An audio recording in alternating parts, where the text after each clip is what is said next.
I'll take one. I'm the same way. I don't.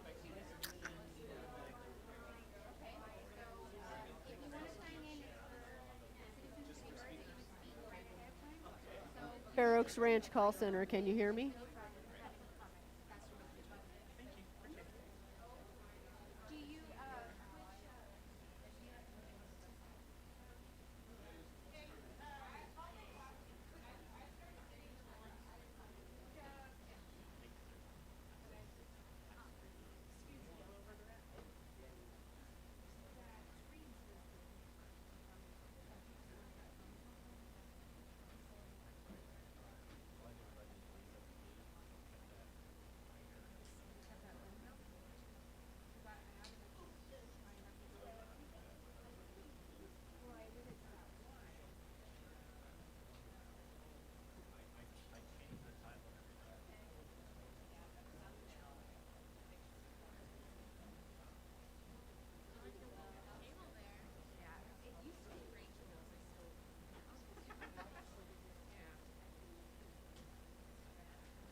Give it to the mayor.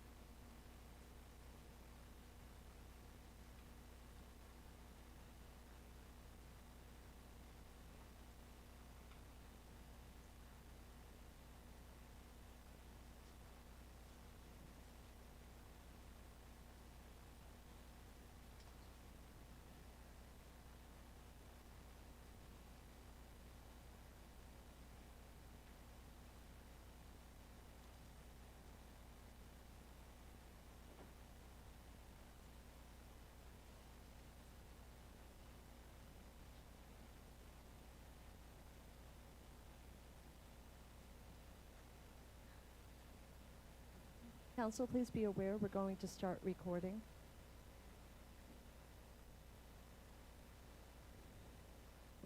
We have 1 minute before the meeting starts.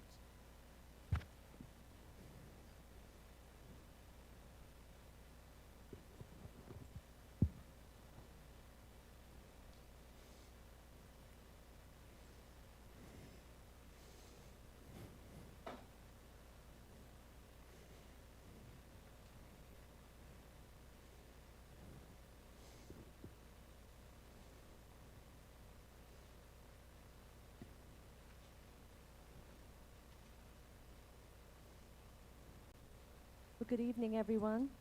For the record, it's May 5th, 6:30 p.m. And Council, when I call your name, please say here or present. Mayor Maxton. Here. And Council Member Emily Stroop. Here. Council Member Roy Elizondo. Here. Council Member Michelle Bliss. Here. Council Member Laura Kerner. Here. And Council Member Scott Parker. Here. And Council Member Chelsea Muncho. Present. With 7 members of council present, a quorum is declared. Thank you, Christina. If everybody please join me in the Pledge of Allegiance. I pledge allegiance to the flag of the United States of America and to the republic for which it stands, one nation, under God, indivisible, with liberty and justice for all. Thank you.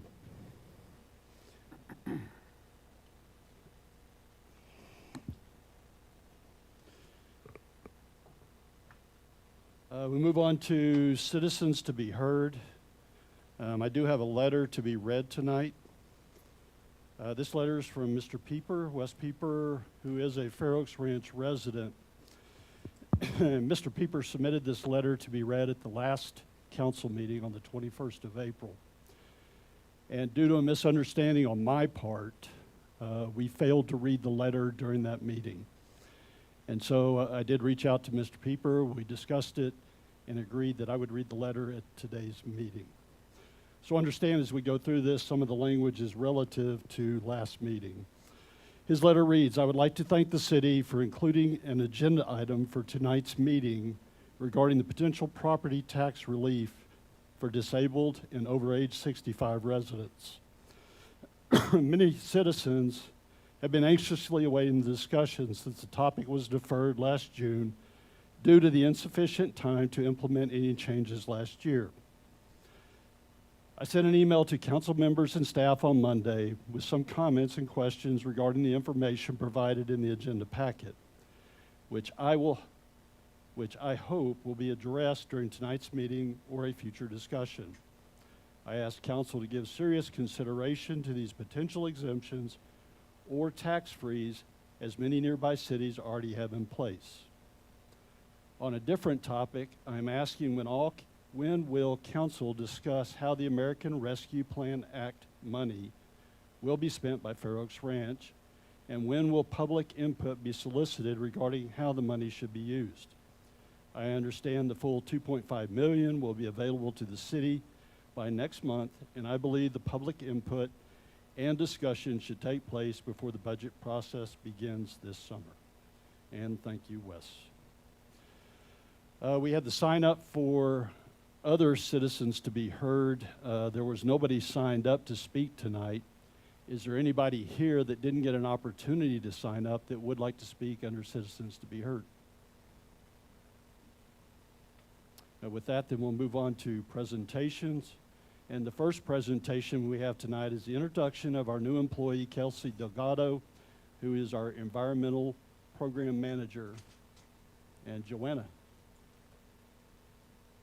Thank you, Mayor. So I am excited tonight to introduce Miss Kelsey Delgado. If you'll come up here and stand with me so we can get you on camera. So Kelsey is recently joined our team as the new environmental project manager. She comes to us with a few years of experience as a federal contractor in the area of environmental science. And so we're very lucky to have her with us today and join our team. So please welcome with me, Kelsey Delgado. Hey. Thanks, Joanna, and Kelsey, welcome to the team. And next under presentations, we have our recognition of our Employee of the Quarter. I'll turn it over to Joanna. Yes, that is me again. So we are actually recognizing Summer Fleming, who is currently our interim director of finance. She was not able to be here this afternoon, but Summer has stepped up since October when we lost our previous director, Sarah Buckaloo, and she really has stepped up in that role to fulfill and be a part of the team and to ensure that no processes during this transition have stopped or slowed or anything. So she is being recognized today as our Employee of the Quarter winner for Q2. And so, of course, even though she's not here, we just want to congratulate her on everything that she's done and for being an exemplary employee. Thanks, Joanna.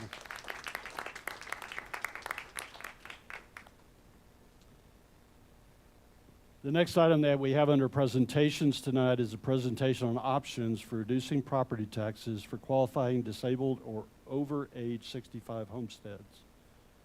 And I'll turn it over to Scott.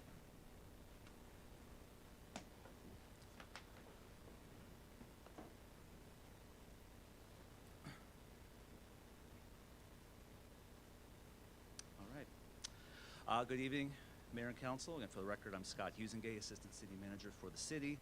And tonight we'll follow up on the property tax relief scenarios based on the council feedback.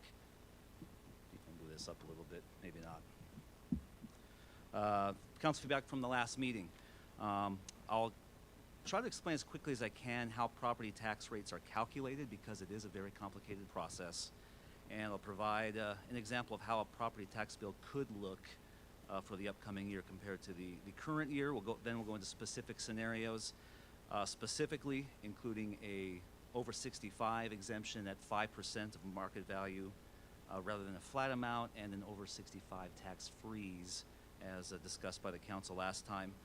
The packet distributed earlier this week includes the backup calculations for some of the scenarios. The slides have some additional material based on council questions that are not specifically part of my presentation, but if you'd like to talk about them, we certainly can. Quickly before I go in, I want to extend my greatest appreciation again to the finance department team, especially our employee of the quarter, Summer Fleming, Julie Lovelace as well, and we were effectively recreating the assessment and budget process that normally a full-time county appraisal staff does over the course of months. In a couple of weeks, we didn't have all of the assessment exemption data that they have, particularly with respect to property code, so we had to make some assumptions and extrapolate to form an analysis that I think will reasonably replicate the appraisal and budget process before those processes are actually complete. But again, a yeoman's work by both Summer and Julie in getting this completed very rapidly so we could present it here this evening. We talked about our revenue composition for Fair Oaks Ranch last time. Again, Fair Oaks Ranch is a highly single-family residential city by design. That makes the city highly dependent on property tax revenue to fund our services. Whereas similar Texas cities receive just over a third of revenue from property taxes, Fair Oaks Ranch is more than double that. Nearly 70% comes from property taxes.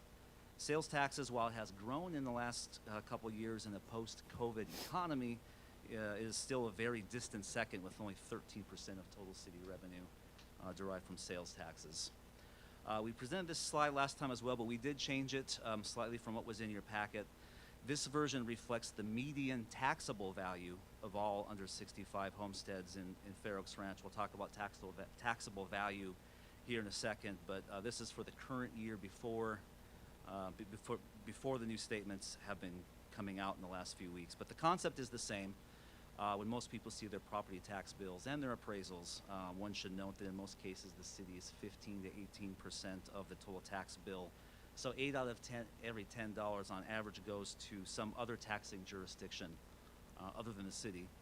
Even for those that may have a freeze with the county or the school district, one can see that would take an awful long time, even under a freeze, for the city taxes to catch up to, for example, the school district.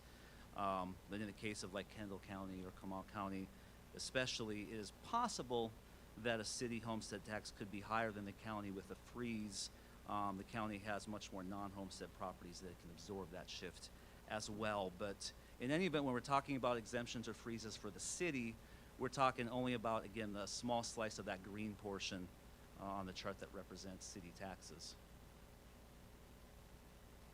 Again, the city has some current exemptions already in place. The city adopted a homestead exemption and then over 65 exemption. Those were passed and revised back in 1988, so it has been a while. That was a question from last time.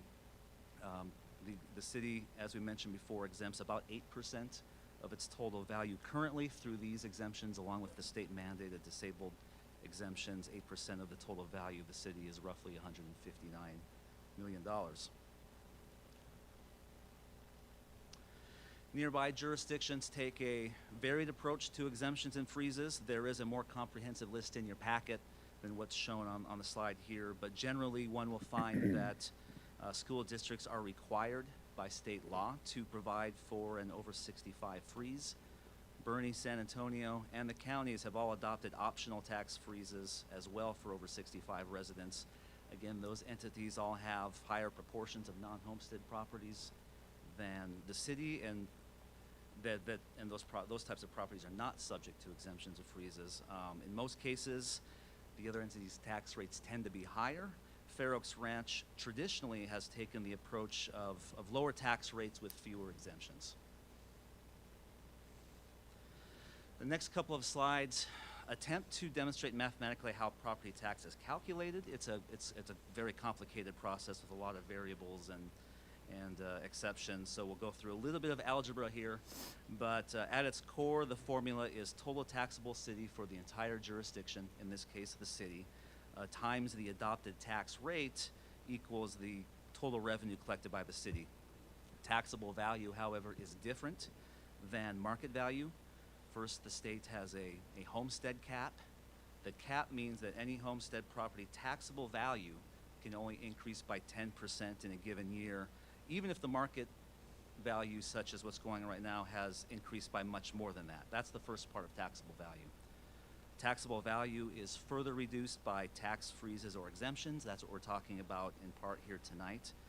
So once those deductions are taken into effect, and that determines the total taxable value, then the city applies that to its total revenue budget when the city adopts its property tax rate.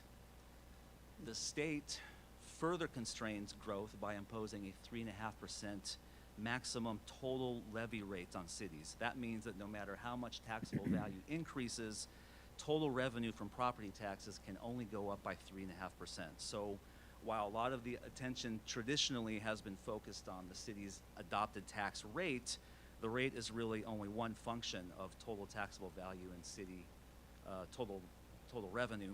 So the formula may be more properly expressed like this. There are some variables, but this is the same, just changing the algebra, that shows that the tax rate can vary based on the city's adopted budget, which is set by policy, along with the total taxable value. The tax rate can and most likely will decrease as taxable value increases. In other words, an increase in taxable value does not correlate directly to an increase in overall taxes. We've seen this play out over the last few years. Since 2018 particularly, the tax rate, which is shown on the gray line, has been more or less steady and even decreased last year, while total property tax revenue grew slightly at more or less an inflationary rate. So again, tax rate is influenced by both the taxable value and the budget, and for the reasons discussed, a very large increase in market value or taxable value will likely result in a modest increase to the tax bill itself. In most cases, that increase will be about 3.5% or less. I think on this slide, I'm going to go off script a little bit. There is a lot of math here. I was going to take you through all of it. But the gist here is that we're looking at a couple of hypotheticals for a median over 65 homestead and a median homestead that does not qualify for the over 65 homestead exemption. Just, I guess, grade school math, median is the exact middle of all properties in the city. There's exactly half above and below that line. So for an over 65 homestead, the median market value in the current year is about $469,000. That's for an over 65 homestead on average, the median. Now, in the current year, we do have the homestead exemption. We have the over 65 exemption, so that reduces the taxable value by $25,000 to that $444,000 number. We take the tax rate adopted by the city in the current year. That's 35.18 cents on every $100 evaluation to get to the total city tax of this hypothetical figure. Now, in the next fiscal year upcoming, based on the appraisals and the notices we've seen, we've heard that property taxes are raising in some cases in upwards of 30% or more. So we took this hypothetical scenario and extrapolated it to what it could look like in fiscal year 23.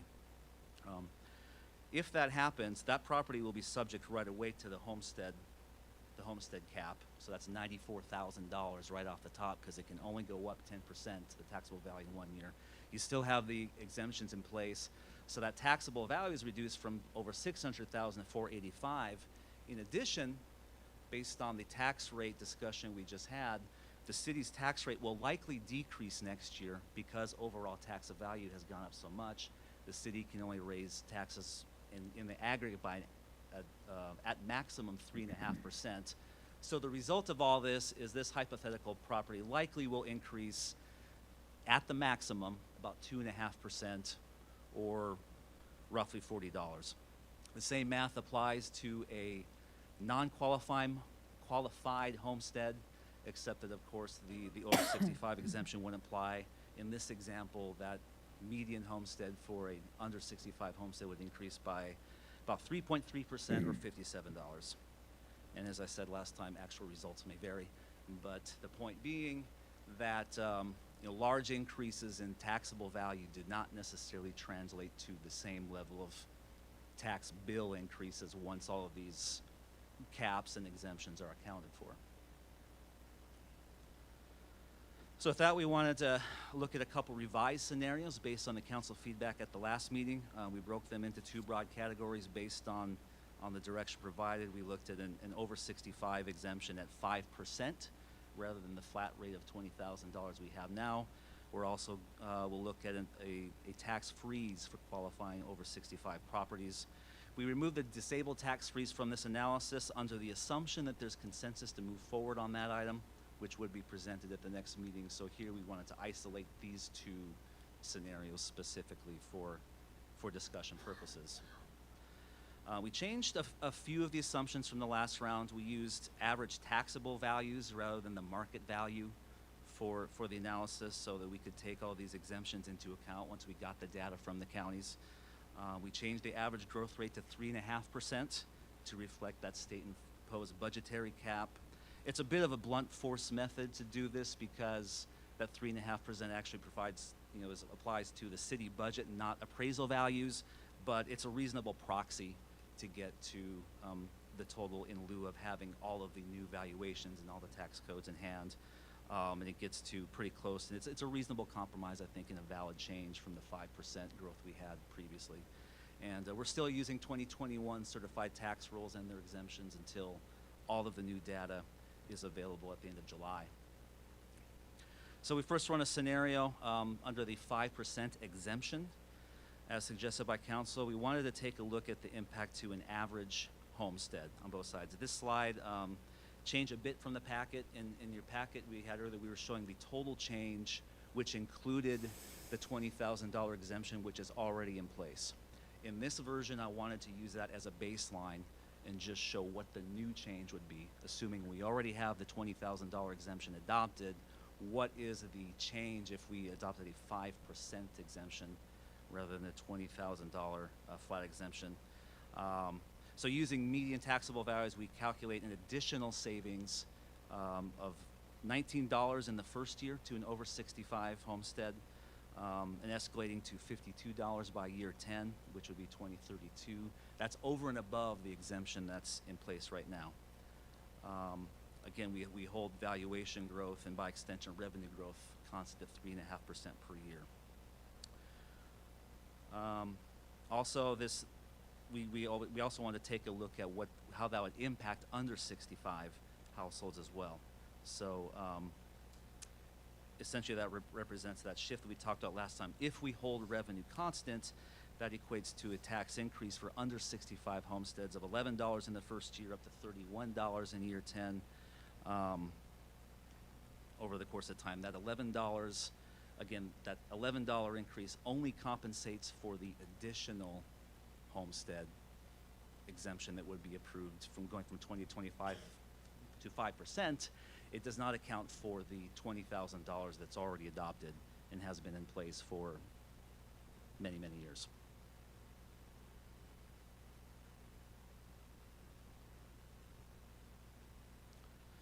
We apply the same assumptions to get to a calculated revenue loss for the city as a whole. A 5% exemption equates to a total revenue loss of $1.4 million over 10 years, which would be about 2% of general fund revenue. Again, of that, about $950,000 has already been approved through the current $20,000 exemption. That's the gray bar that you see. So the net additional impact of a 5% exemption is a little less than $500,000 over 10 years.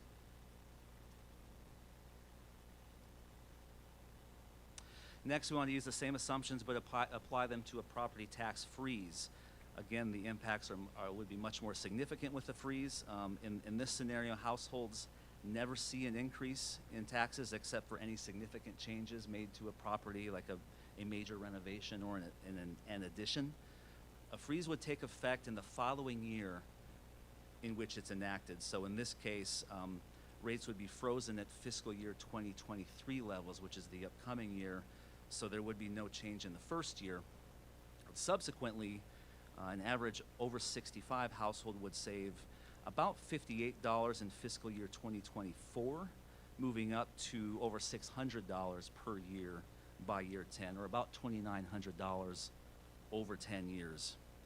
Similarly, if we held revenue constant, a tax increase would be applied to under 65 households at $34 in the first year, moving up to about $350 per year by year 10, or about $1,700 additional taxes on those properties over 10 years. With the same assumptions under a tax freeze, the total impact over 10 years is nearly $5 million, of which over 3.9 million, so not quite 80%, would be new loss on top of the $20,000 exemption that's already in place.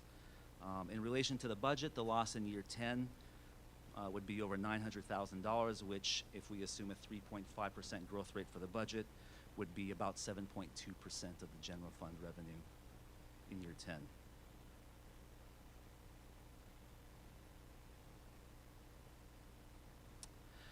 In the last presentation, we reported that over 65 households represent roughly 28% of total properties, which is true. What we didn't have at the time is how those properties broke down. After getting a little more data, we were able to break down the property composition into more specific categories. As mentioned, single-family residents make up the vast majority of properties in the city, and it's an even greater portion of the total taxable value of the city. Overall, over 65 households make up 33% of the total property value, while single-family residences that are not qualifying are 61% of the total taxable value. So in sum, nearly 94% of the total taxable value in Fair Oaks Ranch is single-family residences. This tells us that commercial and other growth in this city is really almost a non-factor, unlike other jurisdictions that have more of those other types of properties where you can shift some of the burden accordingly to other types. We don't really have that option here with the property composition that we have. We wanted to apply to address council questions from the last meeting, how that tax freeze would apply to the other properties. So this is based on the previous slide, drawing out over 10 years, how the total revenue shift would be compared to types of property, the property composition. As indicated, the vast majority of the property tax burden would fall on under 65 households, as other types of property are just too small in comparison to make a substantial difference. Even if we wanted to assume fairly high growth rates, you can see the commercial in orange, land in blue, et cetera. There's just not a whole lot there in relation to the single-family residential value of the city. And finally, one other question we got with respect to economic growth over time related to sales tax. We analyzed the effect of sales tax growth, offsetting property tax relief under a new freeze. So we assumed the same 3.5% sales tax growth as a baseline for a budget over 10 years for what we could reasonably expect sales tax to grow in proportion to the overall budget. We then added a hypothetical 5% addition on top of that per year for a total of 8.5% growth per year over 10 years, just to see what kind of impact that would have. So with this very optimistic perspective, the city would have surplus revenue for a few years, but that would begin to shift over time as the level of freeze compounded, shifting into effectively a for lack of a better word, a deficit situation starting in probably the fourth year. So again, there's while sales tax is growing, there's just not enough to make up that gap. Quickly recap some of the considerations we discussed last time. Again, as the council considers this option, an exemption can be on a fixed or a percentage base. By using a percentage rather than a flat rate, Those rates grow with time, of course, and that's by design. And higher appraised homesteads will benefit more just by having higher taxable values. Percentage-based exemptions, is an option up to 20%. That is the maximum imposed by state law, either for over 65 or disabled exemptions. With respect to a freeze, we talked last time, once a freeze is enacted, it cannot be repealed per the Texas Constitution. An exemption can be reviewed annually at the discretion of council, up or down, increase, repeal, etc. Generally speaking, again, we have until June to decide what, if anything, we want to do to change our tax exemptions or provide for tax freezes. As we mentioned last time, not all of these dates are set by statute, but the counties must have time to prepare the tax rolls by the end of July for the upcoming budget process. So there is one more regularly scheduled meeting in June. The council could opt if we need the extra time. If so, we would coordinate with the appraisal districts accordingly. But the firm date is the end of June. We have, as scheduled, two regular meetings in June. Once those decisions are made and the tax rolls are prepared, of course, we go into budget season, and we'll review the budget with those new assumptions. Well, starting in June, really, but certainly in August and September is when we adopt the tax levy for the public hearings, and the process for the budget begins in earnest in mid-August. So again, we provided additional information in the slide packet, as well as and we also have most of the backup calculations for your review. Again, just thanks again to the team accordingly for turning this around so quickly. It might be a perception that we go back into our Bazinga machine and spit these things out, but these are, unfortunately with the data we have, these are all manual calculations that we have to apply separately and distinctly each time. But with those constraints, I'm again just thank the team for a very great turnaround time. And with that said, my finance team couldn't be here tonight, so I will do my best to answer questions you may have.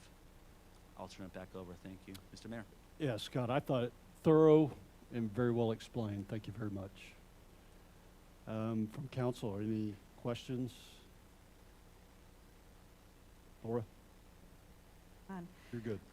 So looking at the impact of, say, the 5% or even the tax freeze of on our property tax bill, there's an assumption that we are doing an average revenue growth of 3.5%. Yes. Which means that we as a council would be voting to increase taxes every year for the next 10 years. That's the maximum assumption, yes. Okay, so I don't think we've ever done that. So so this would be the worst case scenario, correct? Sure. Okay. Because I don't know how many times in the history of Fair Oaks Ranch we've actually increased it to 3.5%. It was a handful, but it certainly hasn't been every year. So really the impact to both the city revenue and to the residents' bill would be less in all these scenarios in general, because we would not be raising our taxes that much. We haven't. Sure. I actually didn't do the math on that green bar on slide 8, but we could certainly do that and see what the percentages were. Yeah, I don't think we need to, but I'm just trying to understand. So this would be the worst case, or the best case scenario for the residents, worst case scenario for city revenue, right? Because the assumption is council would be raising taxes by 3.5% every year. Yes. Forever. Yes, under this scenario, yes, that's okay. correct. Okay, great. And I just to be clear, I think, so tax freeze once enacted cannot be repealed. True-ish, right? Dan, I think there is one exception. You have to get 2/3 of the legislature, but I don't think you would ever get that. Okay. Okay. Yeah, I think there is a way out of that, but it requires like 2/3 of the entire body of the Texas legislature to overturn it. Yeah, no, that would never happen. So, okay, essentially it is forever. Okay, yeah. Yeah, I don't think they've ever had a 2/3 vote on anything. Okay, thanks. That's all my questions. Appreciate it. Thanks, Laura. Anybody else? Any questions or comments from people here tonight? Yes, sir. Mr. Nichols, would you mind coming up to the mic? To the mic?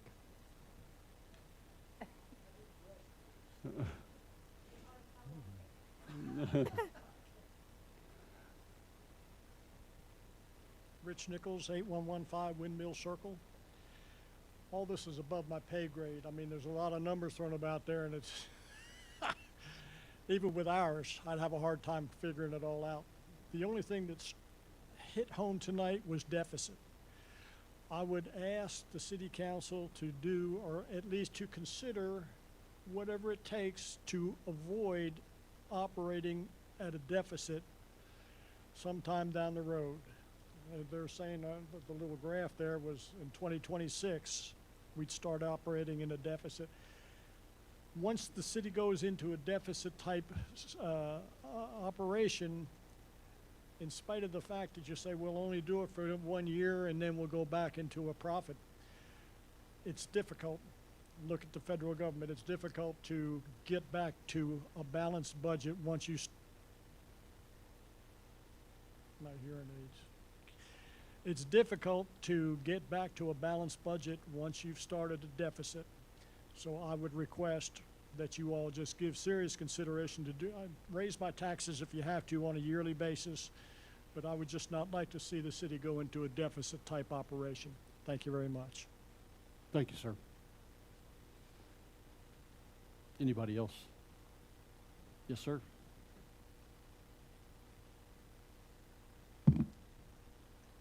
I'm Mike Lovelace. I live in the city, obviously. As a CPA who looks forward to turning 65 in the next 12 years, I have 2 quick points. Implementing a forever freeze or any other change now that can't be changed in the future, if the assumptions, which are great, and obviously I big on assumptions, if they're not correct, is a terrible idea, no matter what. And secondly, a 65 and over freeze sounds very kind and caring because often people's income drops when they retire. But not all retirees are financially strapped. In addition, the reason Fair Oaks has been able to keep our property tax rates so low is because the burden is shared more evenly with very few carve-outs. In fact, enabling someone of limited financial means to stay in a home that they can no longer afford to maintain is not doing them any favors. I've had a front row seat to a family member who's now 82 years old and has lived in his Bexar County, but not Fair Oaks Ranch, home for 40 plus years. At this point, if he were to relocate, which he desperately needs to do, he locks in his taxable value on his new homestead today. As a result, he's financially trapped in a home he struggles to maintain. And so in summary, the time to move in Texas, as I'm discovering, looking at 65 in the near future, regardless of any tax freeze we might want to choose to pursue, is when someone turns 65. We won't be doing anyone a favor by making it easier for them to stay put. That's all I have to say. Thank you, sir. Sure.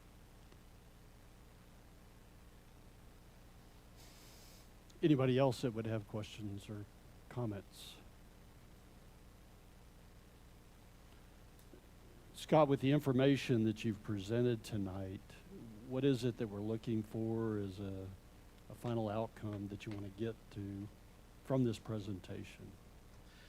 Right. So primarily, obviously, we're hoping to. I'm driving some consensus based on the presentation. So we had the presentation last week with a hypothetical of a disabled freeze, and we proposed a $20,000 to $25,000 exemption at that time. We came back with a 5% exemption based on council at that point. So at this point, what I'm hearing is for potential council action, we should come back at the subsequent meeting with, at minimum, a disabled freeze, as was discussed at the last council meeting, along with a subsequent resolution to effectively repeal the $20,000 exemption and replace it with a 5% exemption they would be then escalating annually. So based on that, that would be the two different, I'm thinking ordinances that would be placed before the city council starting at the next meeting on May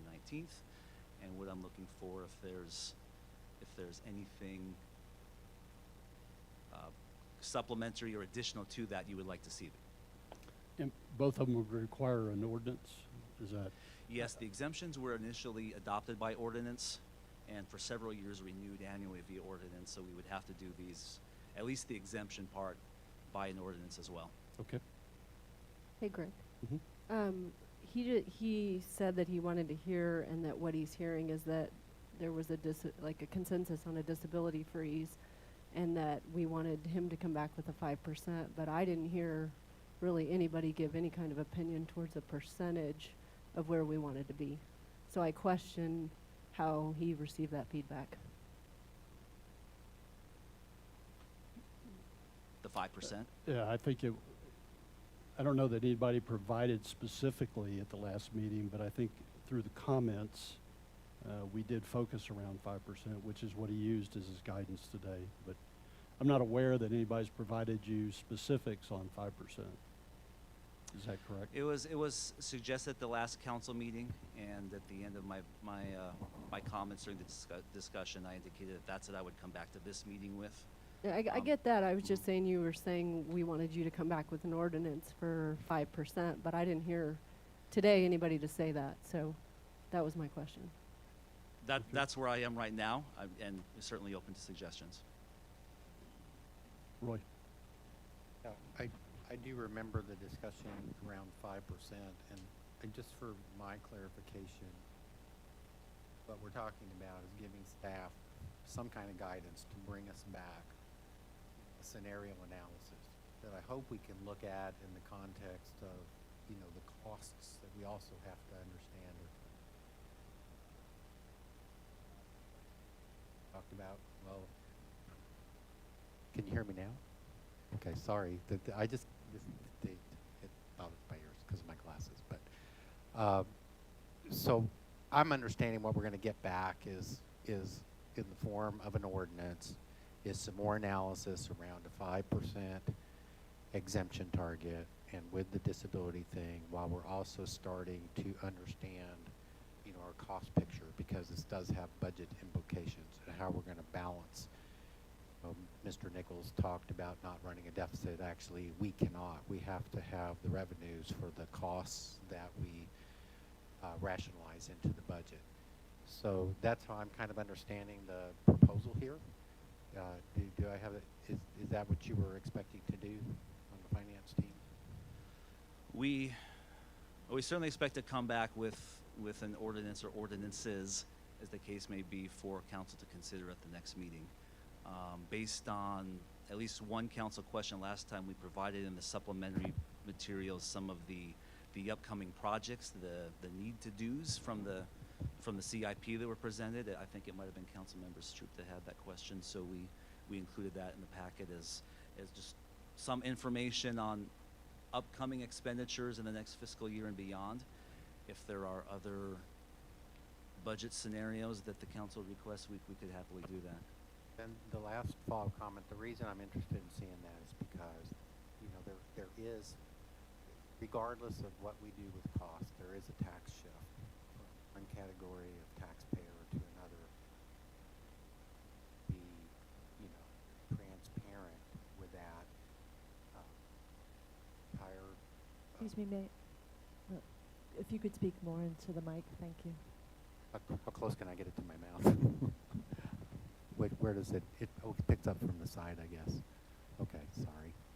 But, I think we need to be totally transparent with the impact on all of our taxpayers. I look at the charts and it looks like, percentage-wise, we have a lot of 65. They own a, fair share of the property valuation. So I just think we need to understand that shift as we're making this decision. That's all I've got.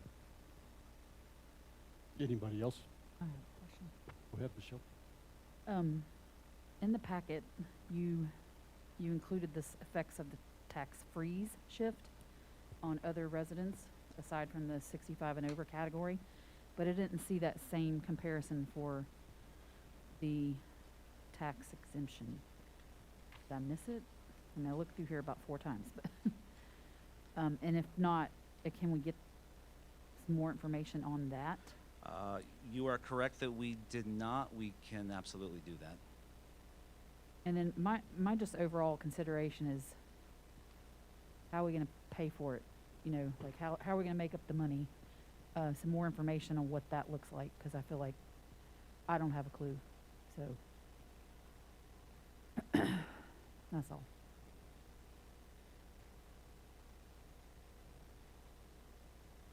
So I'm sorry, Councilwoman, just to be clear, you want to see that same slide, the effects of tax freeze on the 5% exemption as well. Is that correct? Yes.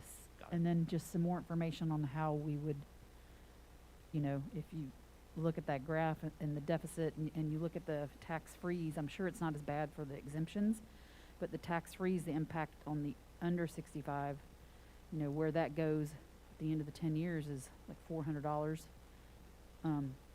You know, I'd just like to see that, and then overall, like how are we gonna, something's gotta shift, something's gotta give if we do this. What does that look like? What are the ideas that city staff has we gotta find the money somewhere else if we're not gonna have, if these over 65 aren't gonna pay it. So what does that look like? I don't feel like I have any idea. Does that make sense what I'm asking you, Scott? I think so. Yeah. Okay. We'll discuss with the city manager. We're getting into kind of the realm of a long-term financial plan, which we don't currently Yeah, have. I know, that's but ultimately what we need, and that's it's what hard to we're make a towards. decision on something if Mhm. you can't answer where you're gonna make the money Sure. up from, so. Sure. Understood.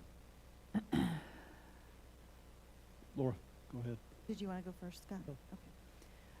One, I think the assumption was that our revenue would stay the same. And to just let you know, but, and not instead of decreasing, that was one of the assumptions, I think, on your graph. That we wouldn't be decreasing our revenue, we would keep the revenue. That's true. Okay. I think, well, Yeah, with a 3% actually increase in revenue, 3.5% under increase that's, in revenue. yeah. Yeah. I think the question is if we did not increase the revenue, but kept revenue at constant or some other level, what would be the impact of that, is what I'm hearing. Yeah, I think the question was assuming the tax rate would stay the same, but we'd still give the exemption, and that means that our revenue would go down. But he's saying that we would raise the tax rate appropriately to keep our revenue the same every year. That's the answer. Okay. Okay. My thought is, in order to move forward, I am in favor of the next meeting seeing an ordinance for the disability tax freeze to get that started. And then also, I would like to have a resolution for the 5% at the next meeting. Even if other council members aren't ready to make the decision, I think we have to at least have the discussion and have an option, because if we don't decide, then it won't happen. And what I would like to see is, I know it wasn't one of the options you presented, but the 5% exemption with no lower than 25,000. Because if you have a $250,000 home, all of a sudden now you're going to tax increase instead of a better exemption. So.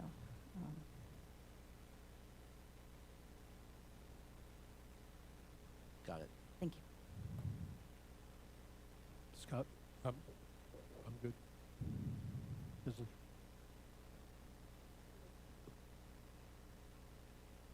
I have, I guess, a lot of thoughts on this. So as Laura said, I would like to move forward with seeing an ordinance as well on the disability tax freeze. I'm not personally set on 5%, but I'd like to see an ordinance come forward so that we can discuss whatever that percentage is going to be and get it moving. So I kind of ran some numbers just because that's what I do. So back in, I believe it was 1988, we gave our 65 plus residents $20K.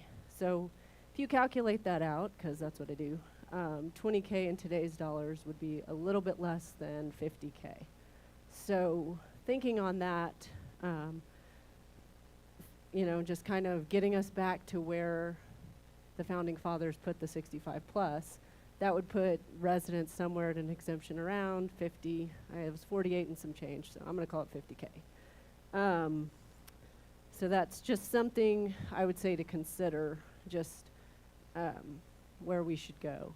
I guess the second amount of thoughts I had was just using the numbers from our what's coming forward in the financial plan, and some of the numbers that you have on the backup sheet you gave us.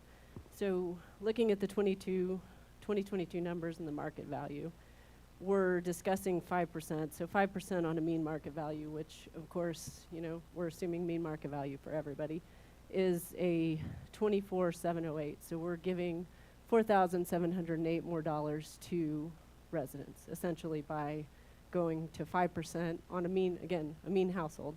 So, so if we look at that as a percentage of total revenue, actually, excuse me, as a percentage of total budget, we're looking at 0.29%. So we're discussing 0.29%. If you actually extrapolate that out farther into property tax in general, the three categories in the spreadsheet you gave us, we're then discussing 5% is 0.45% of the projected property tax.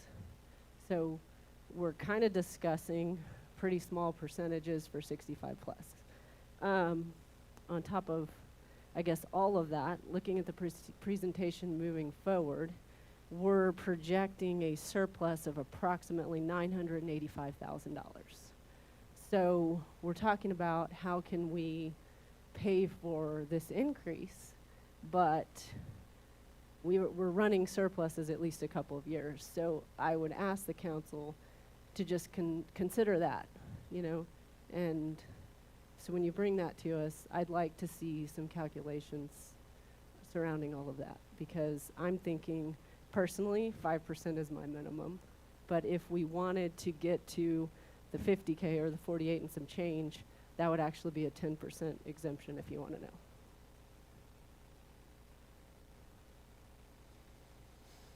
Emily, do you have any? Roy? I just want to be sure that I'm understanding this right. Can you hear me? Now you can hear me? Particular. So, no matter what we do with our tax rate, no matter what we do with our cost, which, you know, we budget by year. Sometimes we don't always get to spend it in the year we budgeted in, so sometimes we run surpluses. No matter what happens with that, if we do things for one category of taxpayers, in this case we're talking about over 65, we are shifting tax burden from the over 65 to the under 65 to cover whatever cost we rationalize needs to be spent to operate the city. Is my understanding correct? Yes, that's true. Even in a flat or decreased tax rate, you're amending the proportion of taxpayers in some fashion. That's true. So in some sense, the way we're paying for tax treatment for one category of taxpayers is basically by shifting the burden. It's not by finding saved dollars or those kinds of things, right? No matter what we do with any of those other factors, the burden is being shifted from one category of taxpayer to the other. Is that correct? Whatever the total budget of the city is adopted at, higher or lower, the burden or proportion of the taxpayers is affected by the exemptions that the council adopts. If that I hope that makes sense. Yeah, I believe so. I think that's how I understand it. Okay. Chesley, through your comments, excuse me, were you looking at, did you want something that looked at a fixed exemption, like a certain amount, or, okay. No, I'm suggesting that we possibly consider a higher than 5% exemption to at least bring it up to what our founding fathers originally put in, which was, again, approximately 50K, which would be a 10% exemption versus a 5%. Okay.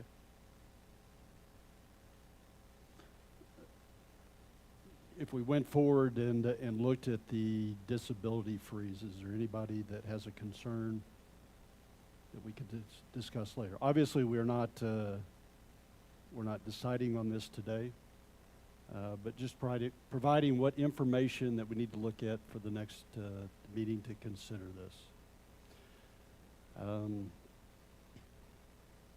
A great point that Laura made is that in some cases, if we did a percentage, that we may have some households that could possibly come in at a lower exemption than the 20,000,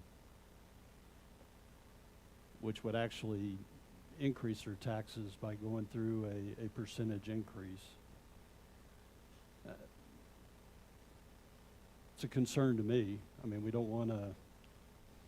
Here we are trying to provide some relief to those that are seeing an increase in appraisal values, and then in turn we could be actually hurting them in some way.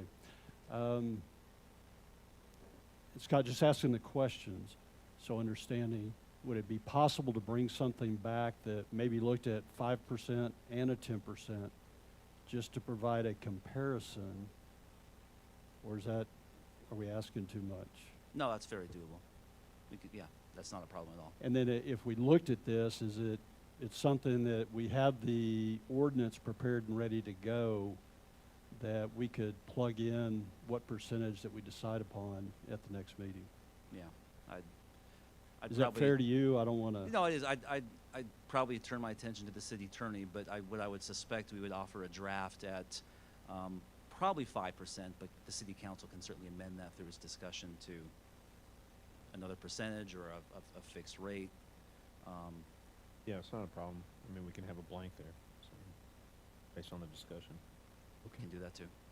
Roy. I was just going to offer that I think it is a good idea to draft it with a floor.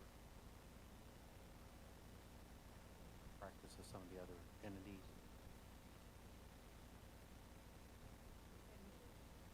I'm sorry, I have to turn this thing a certain way. I agree with the suggestion to have a floor as part of the percentage proposal.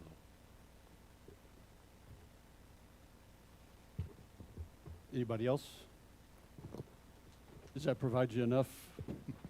Absolutely. Okay. And I'm happy for any follow-up that's required. And again, Scott, great presentation and putting the information together. I know you, minimal time to pull all this together, and great job presenting it to us I today. appreciate the tension. I know it's a lot to go through, and it's certainly been a learning experience for all of us. But no, it's thank you too. I learned a lot through it, and we learned more about different exceptions and how the appraisal district works. But like I said, it's a lot to absorb. So I'm glad that you were able to stay with me through all that. Thank you. Thanks, Scott.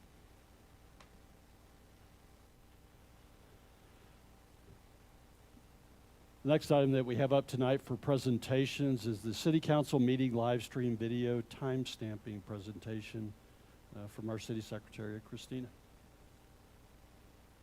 I'm really happy to present this to council and our residents that are here. Part of our, as we were moving forward introducing Municode, which is our new agenda software, part of the process in moving forward was once we went to live stream, it could make viewing and participating, or at least seeing what our meetings looked like, a little easier for everyone involved. Historically, we only had audio, and you had to kind of listen through the whole thing or kind of jump through. It was very painful for all involved. So I want to show you how easy it is now on our city website to view the live streaming portion. So this is our city website. Once the video is posted on the city website. You would go to the agenda minutes. And this is our new Municode interface. If you see, on April 21st was when we did our last live streaming and our first official one. If you hit View Details, it's going to bring you up a new page. And it'll show you what was on the screen at the time. It'll show you the agenda. And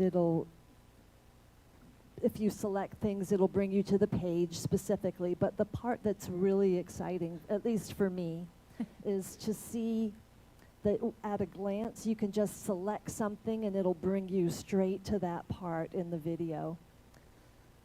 So you no longer have to be selecting where you want to go. If you wanted to see what the consent agenda was like. And this is what the screen looked like at the time. I just wanted, well, sorry, the sound is actually on. But what I did want to show you too, for those who can't hear, we do have closed captioning. So it'll be able to show you, not 100% correctly, but as best as they can, a semblance of what was being said at the time. So if you're not able to hear exactly, you might be able to understand and follow along.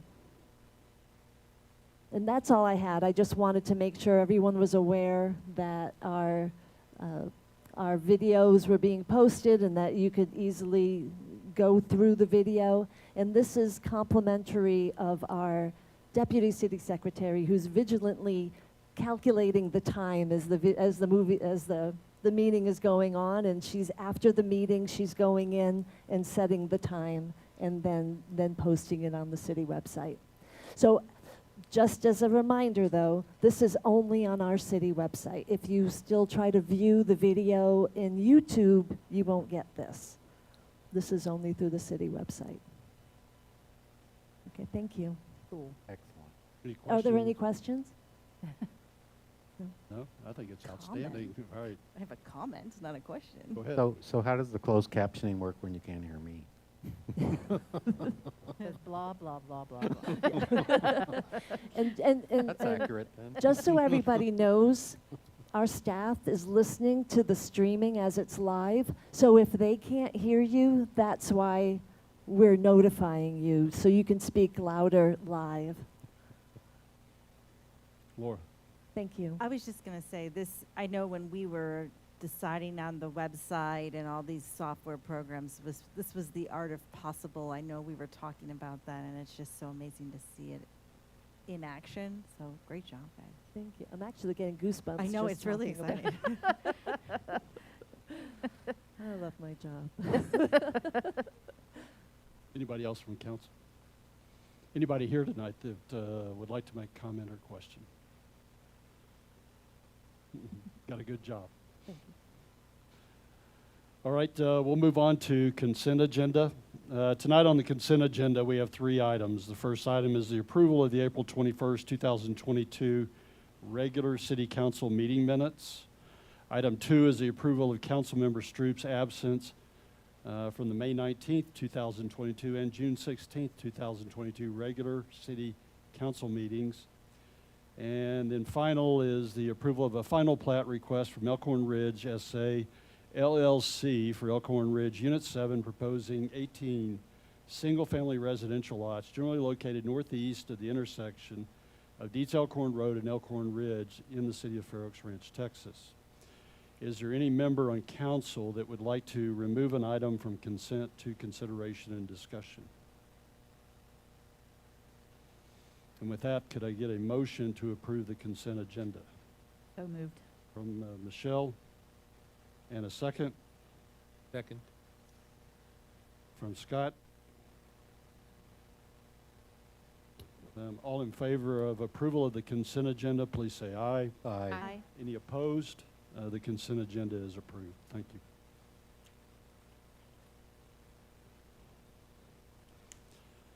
you. Next, we'll move on to consideration and discussion items. The first item that we have up tonight is the consideration and possible action authorizing the city manager to sign a construction agreement with Atos Construction LLC for the Chartwell and Dietz intersection project, and approval of the first reading of an ordinance amending the budget in support of this said project. And Clayton's going to lead us off. Yes, thank you. Good evening. As part of this year's fiscal year's budget, the need was identified for some safety enhancements on Dietz Elkhorn Road, specifically to that Dietz Chartwell intersection. So on January 20th, 2022, two options for that intersection were discussed as part of an update to the council. And the preferred option, which was considered the permanent solution, was to realign Chartwell Lane to create a four-leg standard intersection with stop signs, crosswalks, and things of that nature to improve the pedestrian safety and traffic flow in the vicinity of the elementary school. The existing sidewalk would be demolished and a new sidewalk would be constructed to bring the new pedestrians to that new intersection. We've also got several design sheets that you'll see for reference, and we'll be speaking to that here shortly. These options were presented to Bernie ISD as well as the Chartwell Homeowners Association, and both were given their full endorsement for this permanent solution.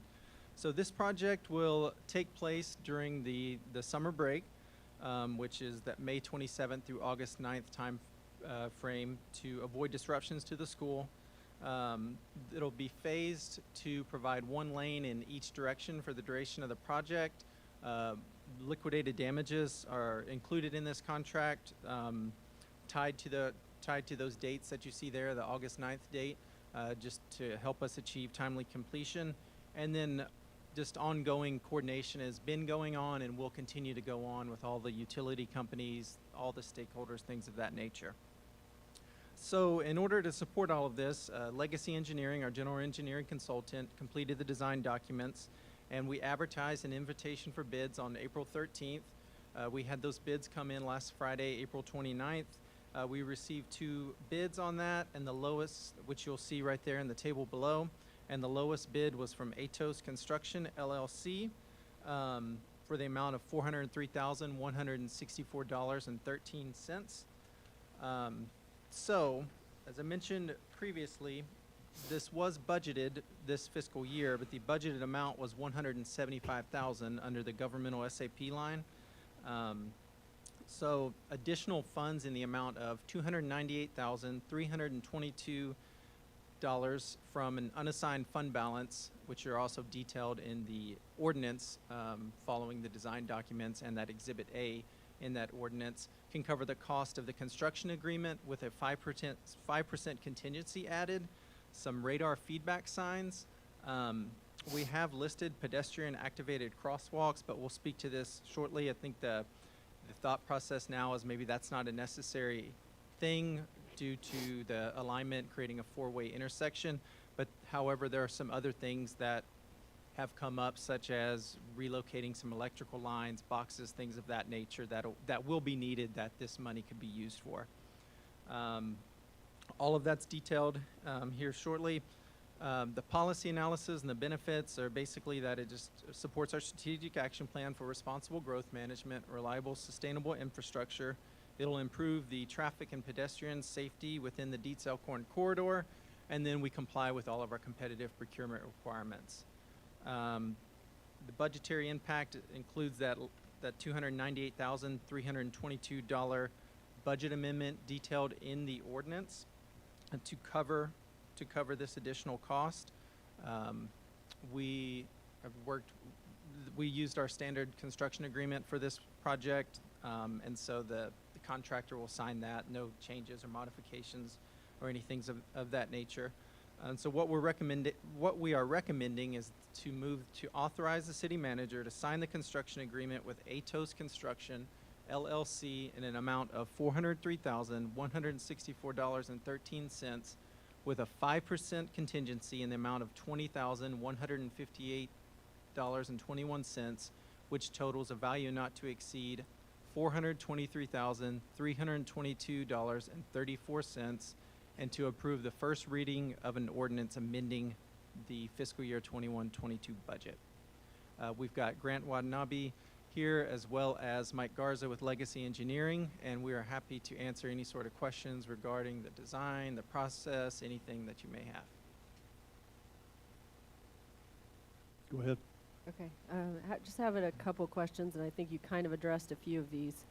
So it was my recollection before that we asked the school district to kick in previously, and they were not interested in kicking in, but there was something in here that said that they were going to ask them again to kick in something for a sidewalk. Have they responded to that? So that is correct. Just recently, BISD, specifically their operations manager, did verbally commit that BISD will contribute up to $30,000 toward this project if we move forward with it. So will that come out of the 423? So it'll go down? Essentially, until we receive the money, I Yeah. think we have to budget for it. And For sure. include it in the I just amendment. kind of Right. want to know. Correct. Okay. So my second question is, I've been receiving emails about traffic and school backup. And I know that in here y'all said this is going to solve traffic issues. I know when we had this discussion before, I was extremely concerned and made sure we verified 3 or 4 times that this was not us approving a 4-way stop. But it sounds like maybe this is us approving a 4-way stop. So, because you were saying stop signs, and so I just want to be clear, is this us approving a 4-way stop? Because I feel like that's going to increase the nightmare for people traveling during school hours. So I'd just like that question. So we can definitely have that discussion, but the current design reflects the 4-way stop. Okay. Yes. The change in budget of the 298, 322 plus the contingency, do we know, is it just materials costs? I mean, everything's obviously more expensive currently after COVID. So is that changing costs due mainly to materials?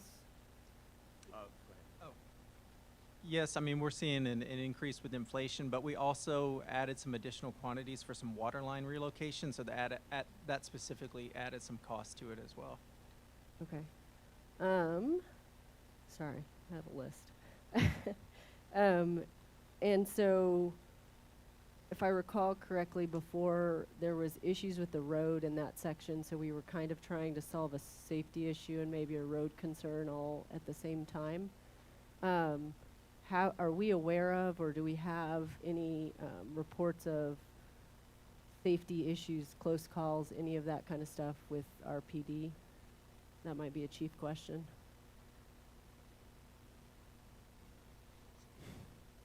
Sorry, Chief.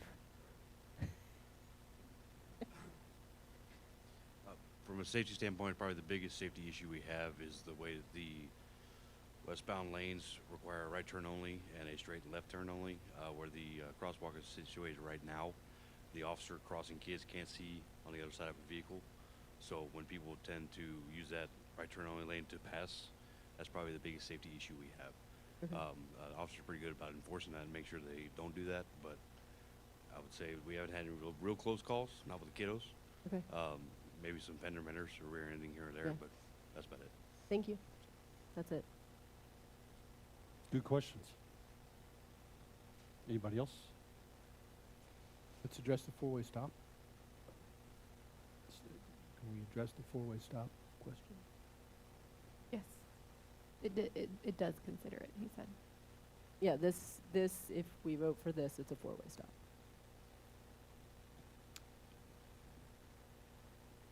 That's correct, because it's part of the plan. We put a 4-way stop in there. Yeah. But it's also something that we could reconsider. I don't know that I'm in favor of a 4-way stop there. But- We're coming right off a light from right to a 4-way stop. But we may not be prepared to talk about it tonight, why we went through and put a 4-way stop there. I don't want to put anybody on the spot if we need to readdress it at a future time. How you doing, Council? Good to see everybody. Yes, no, so the design right now is reflected, as you can see in front of you, we are showing a 4-way stop. And the reason for that is when you realign those roads and you eliminate that what we call a mid-block crossing, and you have it at the intersection, it provides additional safety and refuge for students or people that want to walk through there. Our number one goal on any project is safety. The reason we're even looking at this particular location is because if for whatever reason the police officer is not there to safely cross those kids, I don't know if you've been out there yourselves during that time, there's a lot of confusion.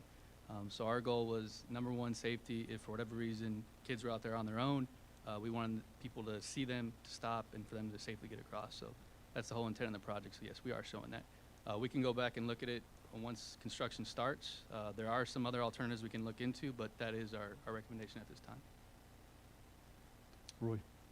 Yeah, Mike, it seems like at some point in the past when we were talking about the preliminary ideas on how to do this design, that there were some stop sign technologies that could be set to flash at certain times, be active at certain times of the day. Is that one of the alternatives that we could consider to let traffic flow smoothly during non-school drop-off and pickup hours, and then have it just operate as a four-way stop? That's kind of a rhetorical question right now. I just want to emphasize that my preference would be is that we listen to, you know, the best practice for traffic design first before we just kind of think about how it intuitively feels. I want to remind council real quick, and I understand the concern. I understand that there are some issues with traffic flow during peak congestion times. I understand you're getting emails about that, but I promise you the worst email is when a child gets injured or hurt. At the end of the day, y'all have asked me as your city engineer to look at the corridor and to try to find recommendations. When we looked at the corridor, we noticed that there's a lot of trucks. We noticed that there's speeding. We noticed that there's an unsafe environment. And at this particular location, right in front of your office here, there's kids that could potentially get hit any day of the week. So from our standpoint, we understand there may be some concerns from citizens, and we'll gladly relook at this if we need to. But our recommendation right now, my seal right now, is to protect those children with a four-way stop. So I'll stand by that. To answer your question, I'm sorry, Mr. Ellis, when it comes to that technology, yes, it does exist. Typically, that's at a mid-block location. So our original plan when we looked at this spot was to install a pole to where a kid could press a button and it would warn people. We all agreed, both as council and staff, when we looked at this, that this would be the ultimate solution and would not only help children getting across, but would make it less of a confusing area during peak operations, because every morning and every afternoon, 5 o'clock, 8 in the morning, and of course during pickups at 2, 3 o'clock, when I'm picking up my own son, there's a lot of people that don't know which direction to go. If the officer wasn't there, I guarantee you there'd be a lot more accidents. So this puts into place a situation where, for whatever reason, the officer is not there, there's a lot more of a standard configuration where people should understand, hey, I'm stopping, and let those children go by. Laura? No, actually, I think you answered my question. I appreciate it. It was less of a concern than during school hours, but the 22 other hours of the day when people are driving down Detail Corn and it's not before and after school. But if there is a way to alleviate that having to stop there when there is nobody, like on the weekends and middle of the day, middle of the night, if there's options there, I think that might be something to consider. So, and we also, if you recall, we have, I'm sure everybody's driven through it plenty of times, the other side of Detail Corn, we have a four-way stop at Front Gate, forget the exact name of the road, Square Gate. And I know in the beginning there was a little confusion, but I feel like it operates really well today. We've gone out there, I've gone out there myself to sit and watch operations. I don't see any major issues. We don't want Detail Corn to be a highway. We don't want people driving through our town at that speed. So I thought this was in line with what council wanted us to look at, so I hope it still is. Yeah, no, I mean, if it's your professional opinion that it needs to have a four-way stop, I'm not going to go against that. I was just the concern for how I can address when people say, it's outside of school hours, why do we have to stop? Yes, ma'am. Yeah, and I mean, I think the other issue is that that area has a four-way stop, but it's not backed up to a stoplight either. So I think that's part of the issue. So if we can alleviate that, it's much better than having to stop there all the time and then the light. Michelle? So I agree with what they're saying about the four-way stop, but we want to go a point you made that you're talking about the safety of the kids, but isn't the whole point of moving the intersection and aligning it with the one across to make it safer for the kids? Like, that's part of, we're solving that problem by moving the intersection. So I just worry about traffic backing up on Ralph Fair as cars are stacking there, and then we're going to keep the stop sign that's right out the city hall, so these people coming that way have to stop 3 times in a short little period. Just doesn't seem to make common sense. So I would love to look into the little flashing things that we originally had, so we're only stopping them during school hours. Well, and I'm very confident that the spillback will not create any issues. I've seen officers stop traffic for quite some time as students are coming out, and you still don't see the spillback then. When you have a four-way stop, there's consistent flow. And someone stops, moves, stops, moves, stops, moves. It's not a traffic signal where you're just stopping 30 seconds, 40 seconds at a time. So I'm confident it'll be all right. But if it makes council feel better, I will gladly get data, get additional accounts, and I can model that and prove to you guys that it won't create any issues. But I would highly recommend we move forward with this if you guys agree. Yes, ma'am. I just to be a little bit of a devil's advocate, but also to provide my own personal experience, because I drop off every day. I've never seen traffic back up to Ralph Fair Road, ever. Even when officers are stopping traffic and letting, a whole mass of children cross for a while.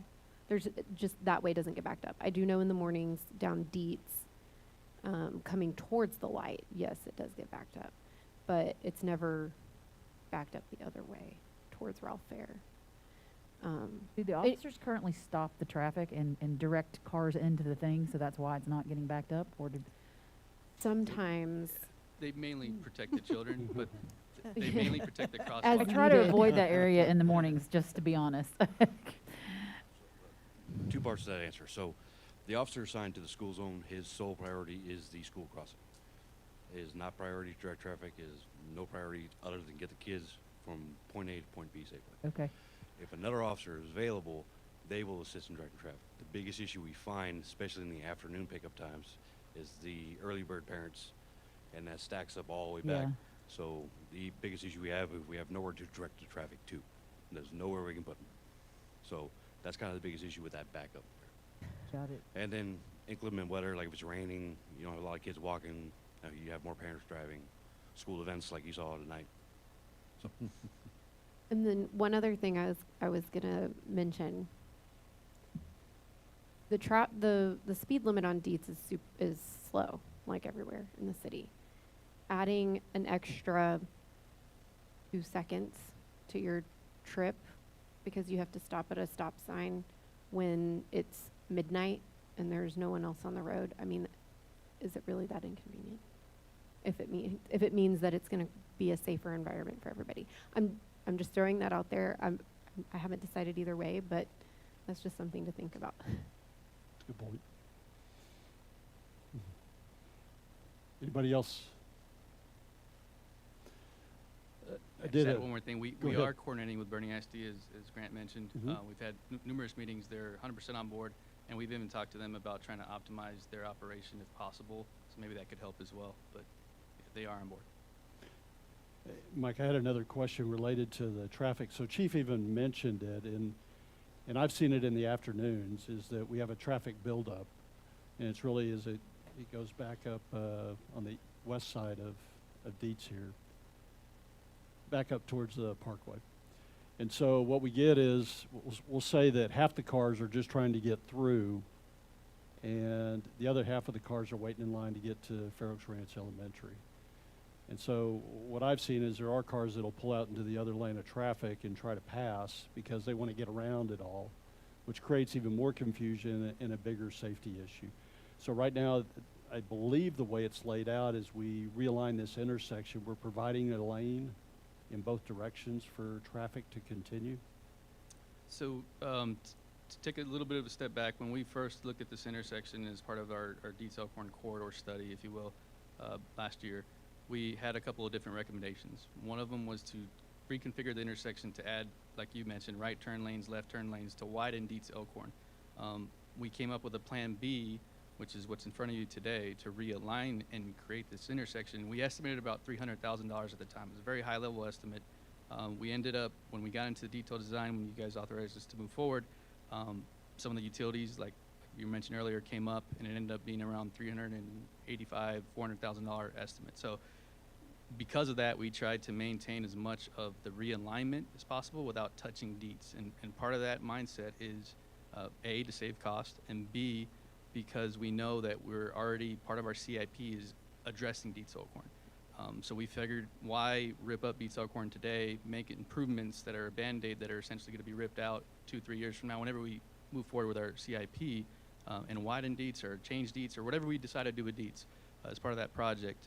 It could be handled with that CIP project. So we decided to stick to the realignment, if you will, and try to maintain a budget as much as possible. So Makes sense. I hope I answered your question. You did. And I put it out there that there was a, you do experience an issue there with cars trying to pass all the traffic. I've been there, been stopped in the traffic, and in general, I believe the longest I've ever waited is 10 minutes to get through. So it's not like it's a huge backup. And actually, when school finally lets out, the traffic moves very quickly and you get through the intersection. So, I agree. Yes, sir. all right. Any other questions, comments? Any comments or questions from people here tonight? Greg, I do have one more question. Sorry. Nothing to be sorry about. So if we vote to go forward with this tonight, we can still decide later if we want to put in the flashers or whatever, or is this saying we have to do exactly what's in this plan? No, we definitely can make changes during construction, just via change order. It happens all the time. Okay. Change orders are fun. Anybody else? Clayton, maybe Grant. So when we look at this, the total amount, 423, is that the total cost with the Yeah, 423,000?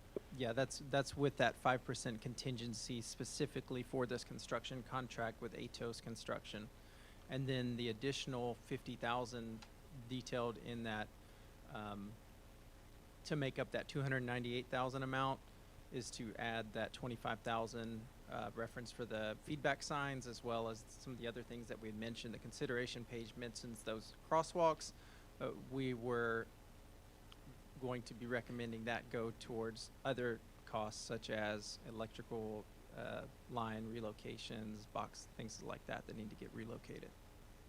Okay, so that really goes to the point of my question. So in the 423, does that include everything? And what I just heard you say is, no, it's separate.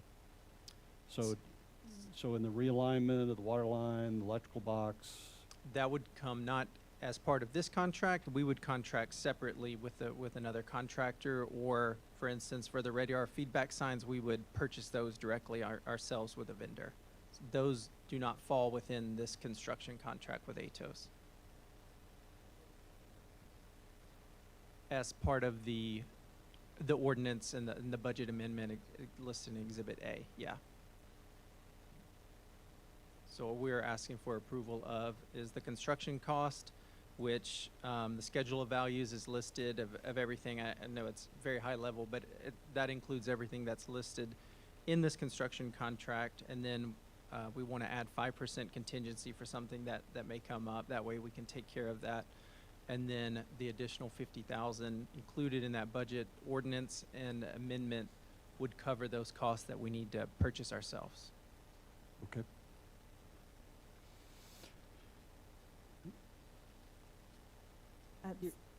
So the motion we're going to consider is authorizing signing the construction oh, I'm sorry. No, you're fine. No, you're going. Oh, okay. Go ahead. Authorizing signing the construction agreement and then potentially the ordinance for the budget amendment, right? Yes.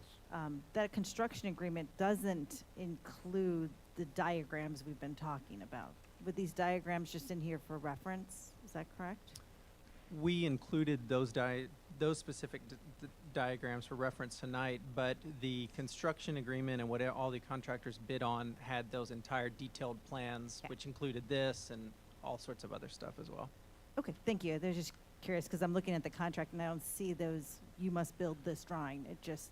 Should we just don't include that for just to, it's a very lengthy document, but that is what they base their bid on and what they'll be constructing. Thank you. That helps. Kesley. So now I think I'm a little confused, sorry. So the 50K, the 25 for the crosswalks and the feedback signs, so 50 total, 25 and 25, is not included in the 423, but you're gonna come back at some point and ask us for that? Well, the construction contract is 423. Yep.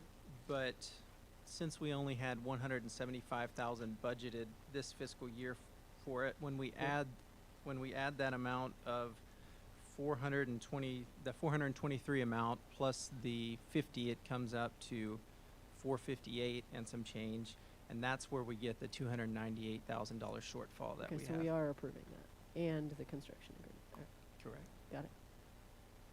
You're approving enough budget to cover both, Yep. but we're only approving the construction agreement. They'll come back and.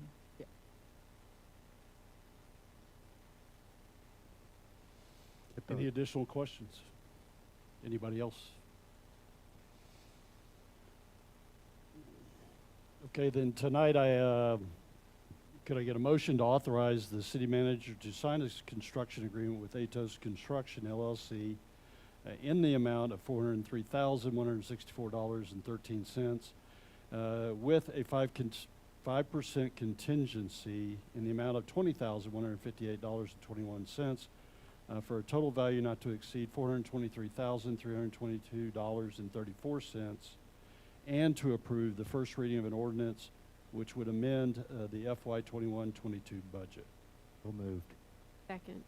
And Roy and Emily, any other further comments from council?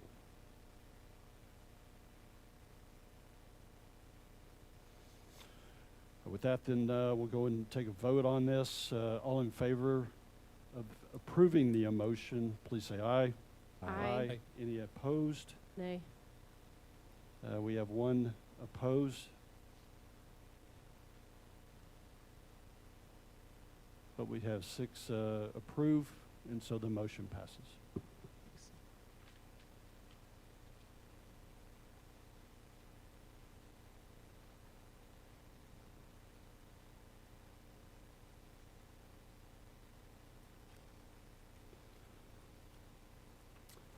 We'll move on to the next consideration and discussion item tonight, which is the consideration and possible action authorizing the city manager to initiate a request for the city of San Antonio to release a 112 plus or minus acre portion of the extraterritorial jurisdiction, or the ETJ, to the city of Fair Oaks Ranch.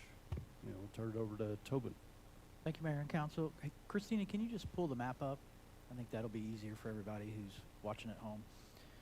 So, thank you, Mayor and Council. I'm going to handle this one. It's good to be back. So, the purpose of this agenda item is to determine council interest in seeking a release to a portion of the city of San Antonio ETJ, which is located in the Comal County side of our city, as the map on the screen depicts. It's the far eastern edge with the arrow that says COSA ETJ. The balance of this property is already located in the Fair Oaks Ranch ETJ. I want to start off by saying that the takeaway is seeking your authorization. This is one step of many steps that go towards annexation. By approving a request to go seek a release, it does not mean you've accepted into your ETJ. It does not mean you've agreed to annex it. All of those decisions will still come back to you. Again, it's step one of a multi-step process, similar to how we did the 2017 annexations. The bottom line is the city council retains the right to decide, do you want to accept it in your ETJ, or do you want to annex it at some other point, or do you want to do a development agreement? All up to the council. So why are we here? What are the benefits? We talk a lot about growth management strategies. We all know that cities are limited in the regulations that they can apply in unincorporated areas of the state. So, for instance, state law prohibits us from applying zoning in our ETJ. This means densities, land use, form and function, etc., are largely unregulated. Recognizing this fact, this is one of the driving factors of the 2017 annexation campaign that we processed very successfully. Was to preserve and protect a seat at the table. This request is based on the same premise. is there a way to protect and preserve our seat at the table for development that's going to impact our community? When we look at this map, regardless of if the San Antonio piece is brought into our ETJ or not, it will impact Fair Oaks Ranch services, our roads, our police, everything. So from a planning 101, very high premise, it seems like to me the good thing to do or the right thing to do would be to try and partner up in land plan and design collectively so that we can plan for that sustainability of those impacts. That's why we're here. That's why I brought this forward. Almost daily, I get calls from citizens, and certainly when we did the comprehensive plan, there was a clear and broad consensus for a desire to protect and preserve Fair Oaks Ranch and the character of our city. That's the built and physical environment, and the only way to do that is to have a seat at the table. Doesn't mean you need to do this. I'm just explaining how we got here and why we're here. It's planning with the community as opposed to planning for the community, right? The community includes large tract landowners and or their assignees, in this case, developers. That means working with those folks as well. In fact, Mr. Noel's here tonight. He's the landowner, and his assignee is also here in the audience tonight, and I'm sure happy to answer questions if council wants. But this is a unique property. If you remember when we went through the annexation process, Mr. Noel was the only one who stood up during the public hearings and supported the request for annexation and actually told the council this is the right thing to do. And he was one of the first to sign the non-annexation agreement, which brings me to the next point. The portion that's in the Fair Oaks Ranch ETJ is encompassed by a non-annexation development agreement that was approved by the City Council as part of that 2017 annexation process. In essence, what that agreement does is it allows the property to remain as undeveloped ranch land for 45 years. Perfect world, that's what we all want. We want it to remain vacant, right? However, if the landowner or his or her assignee decides to develop it, it automatically kicks in the council's right to annex it and apply our growth management tools. Again, end of the day, it's council's decision. You don't have to annex it. You just preserved your right to do that, and it brings the landowner or developer to the table. Situations like this, where you got overlapping jurisdictions, is one of the primary drivers for why the state passed laws that require cities and counties to come up with agreements so that the development community doesn't have to traverse multiple review processes. In this case, that's what we're trying to prevent, and what we're saying is there's going to be an impact to Fair Oaks Ranch, and do we want to have a seat at the table to try and mitigate that impact? So when this area is developed, we don't, right now at this stage of the process, we don't need a detailed benefit cost analysis. Right? It wouldn't be prudent or wise of taxpayer money to go out and do all that right now, to spend thousands and thousands of dollars to get those answers if we don't know if there's an interest by this council and or if the city of San Antonio is even interested in releasing it, if there's going to be conditions on that release. You know, city of San Antonio process as the major city in the region, they also do a lot of that benefit cost analysis as they study the project. So let's let them spend some money and do that. If there is a request or an interest by them and this council, then that's when we go to the next phase of, all right, let's start doing some cost analysis, because sound financial planning is important. It's just not important, in my opinion, at this stage, because we don't know if there's interest, and why would we go spend thousands and thousands of dollars to do that? So again, this is the same premise that we utilized in 2017 to preserve and protect. If council's interested and you authorize the city manager to advance a request, we will certainly do that. And what happens is San Antonio puts that in their queue, and they start to evaluate it. And then they will respond back to us, yes, we're interested, here's what we're thinking, here's the conditions, is there an ask, is there not, and then we'll bring that back to you to consider and direct us on for the next steps. Be happy to answer any questions you may have. Scott. Tobin, is there, once a request is made, is there start a clock? Do they have a certain amount of time to get back to? No, sir, it's up to them. My conversations with San Antonio is this could take anywhere from 6 to 8 weeks, if not longer. It really depends on what's in their queue and the prioritization that they place on it. Anybody else? I have, Go ahead, Laura. yes, I have a couple questions. So, the non-annexation development agreement that we have with the Knoll track only applies to the part that's in our ETJ now. And so, if they were to choose to develop, they're essentially requesting annexation of just that portion of the property. Even if City of San Antonio releases the ETJ to us at the end of this process, that portion of the property is not under that agreement. We have no authorization to annex it unilaterally. So it would require them to proactively request annexation. So there's an action on the owner that they would still have to come to us because we can't do any growth management in their ETJ right now. Right. Right. It's for the zoning to apply. So there's a whole, it's a great question, and it's important to understand there's a whole lot of, excuse me, moving pieces. We wouldn't bring a request back to you to accept it and move forward with a petition to annex until we have all of those other items locked up so that you understand what the land use plan is going to be. How are they going to handle utilities? We don't want to go into this blindly, but this is step one. It's going to trigger the discussions and the due diligence during the option periods to get all of those answers. So think of a couple hypotheticals. Let's say that council's position is, hey, we just want to put it into our non-annexation agreement. What we would do then is talk to the owner and say, hey, it appears San Antonio wants to release it. On the front end here, a condition from our council to accept it is going to be to accept it simultaneously with amending that development or non-annexation agreement. So we would make sure we have those protections in place. Good call. So that property right now is in the City of San Antonio ETJ, and as you mentioned, it's not falling under their zoning. However, it's within the Camp Bullis zone where they can apply land use into their ETJ.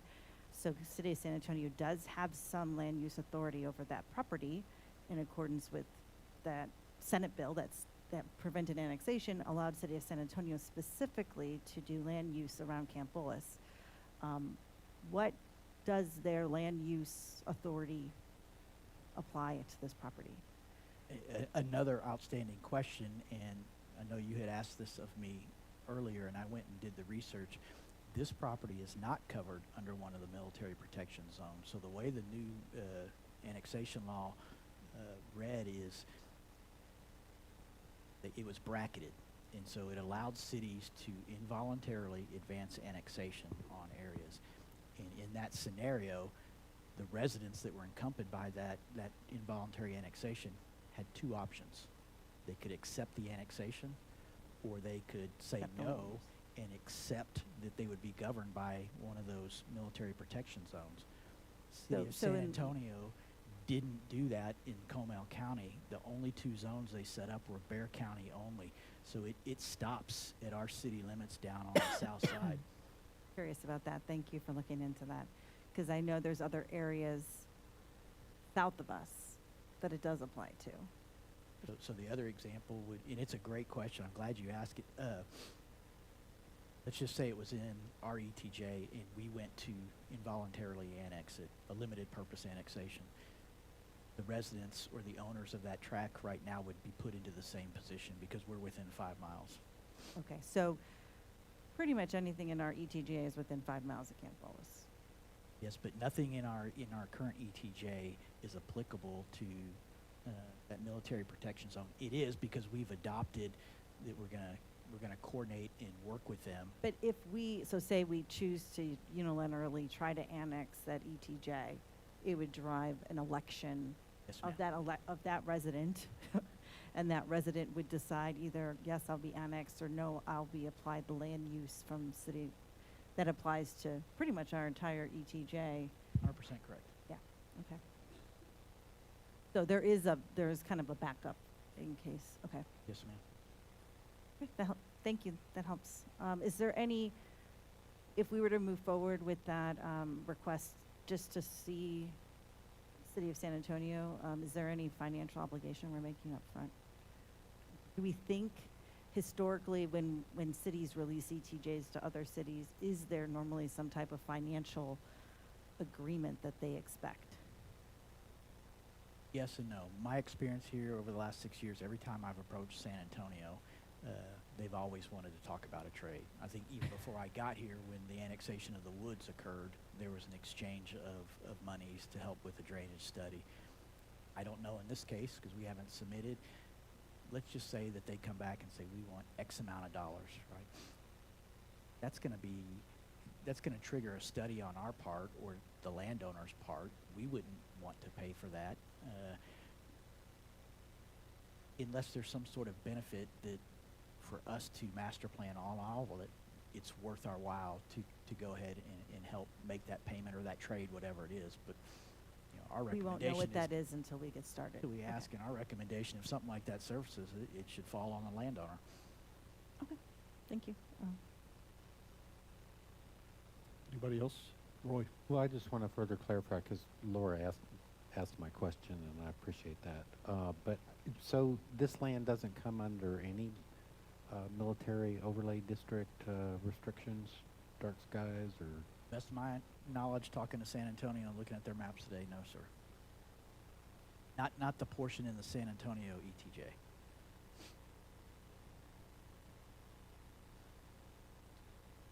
Anybody else? Tobin, so my understanding, what we're looking at with this with this motion tonight is really to authorize you to go forward and initiate a request. And so really, from that, we'll gain information back that would be brought back to council for future directions on where we're going to go related to this. Yes, sir. Which we're not going to know until we initiate the request. That's correct. Okay. Any other questions or comments from people here tonight? Yes, sir.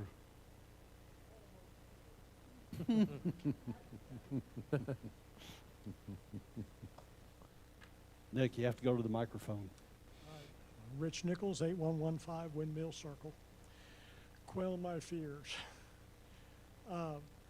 We have dealt with, the city has dealt with developers, good and bad. We have good developers across the road, and we have developers that we're fighting tooth and nail.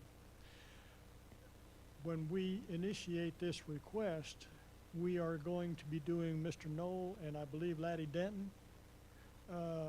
We're going to be aiding them in accomplishing what they want to do. My concern, and it's probably nothing at all, I'm sure the city, y'all have been talking with the principals in this. I'm just wondering how you see this coming about. Is this going to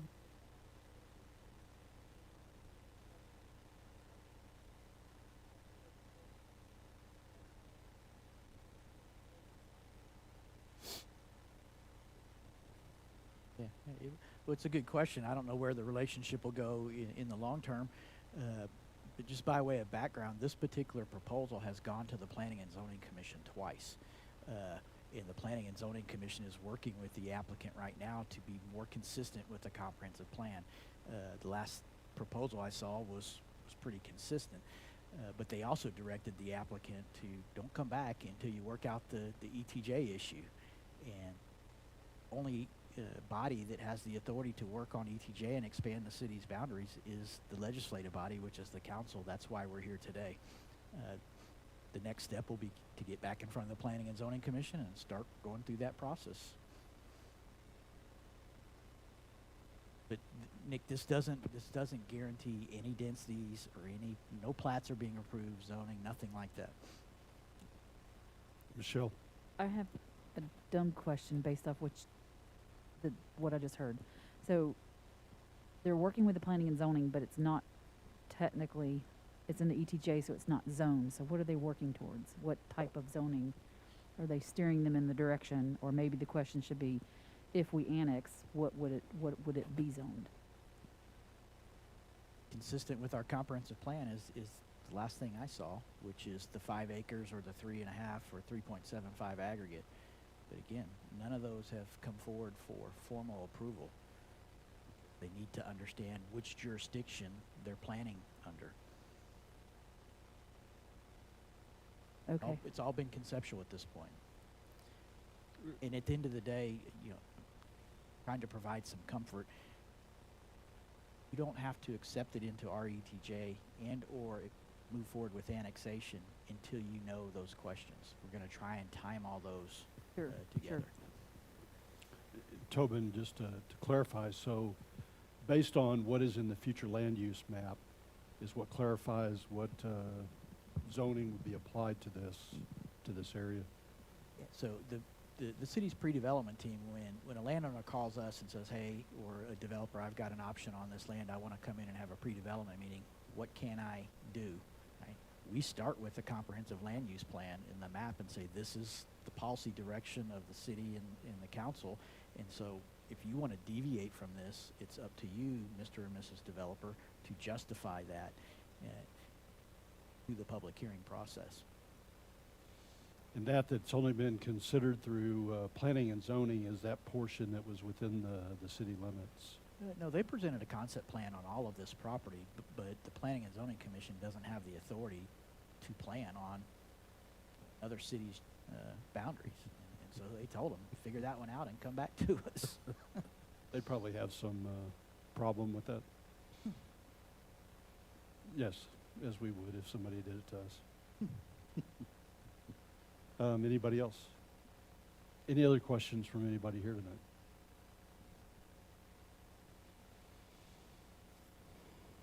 All right, then could I get a motion to authorize the city manager to initiate a request for the city of San Antonio to release 112 plus or minus acre portion of their extraterritorial jurisdiction to the city of Fair Oaks Ranch? So moved. Second. From Roy Second. and Emily.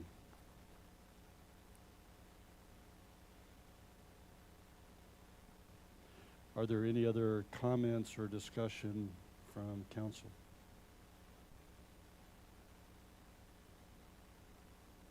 We'll go ahead and vote on the motion, and all in favor, please say aye. Aye. Aye. Any opposed? We have one council member absent. We have 6 in favor and approved. And the motion passes.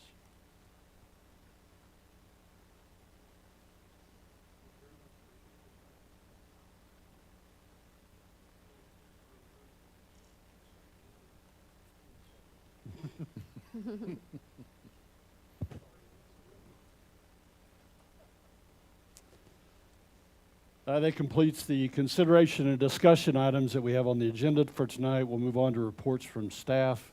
And Scott's going to provide us the financial update and the quarterly investment report for the second quarter of FY 2022. Good evening again. One more presentation to bring it home tonight. We'll present the quarterly financial update and the quarterly investment report. This update is for the second quarter of the fiscal year, which covers the months of October through March. We'll focus on the general fund and the utility fund primarily. Look a little at major revenues and expenditures in each. The second quarter report analysis is important because it's used, at least in part, as the basis for the upcoming budget process.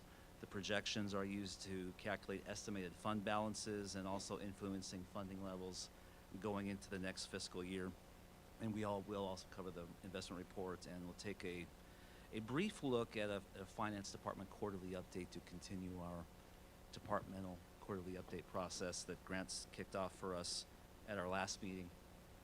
But to begin, we'll look at the general fund, revenue expense summary, and major revenue trends.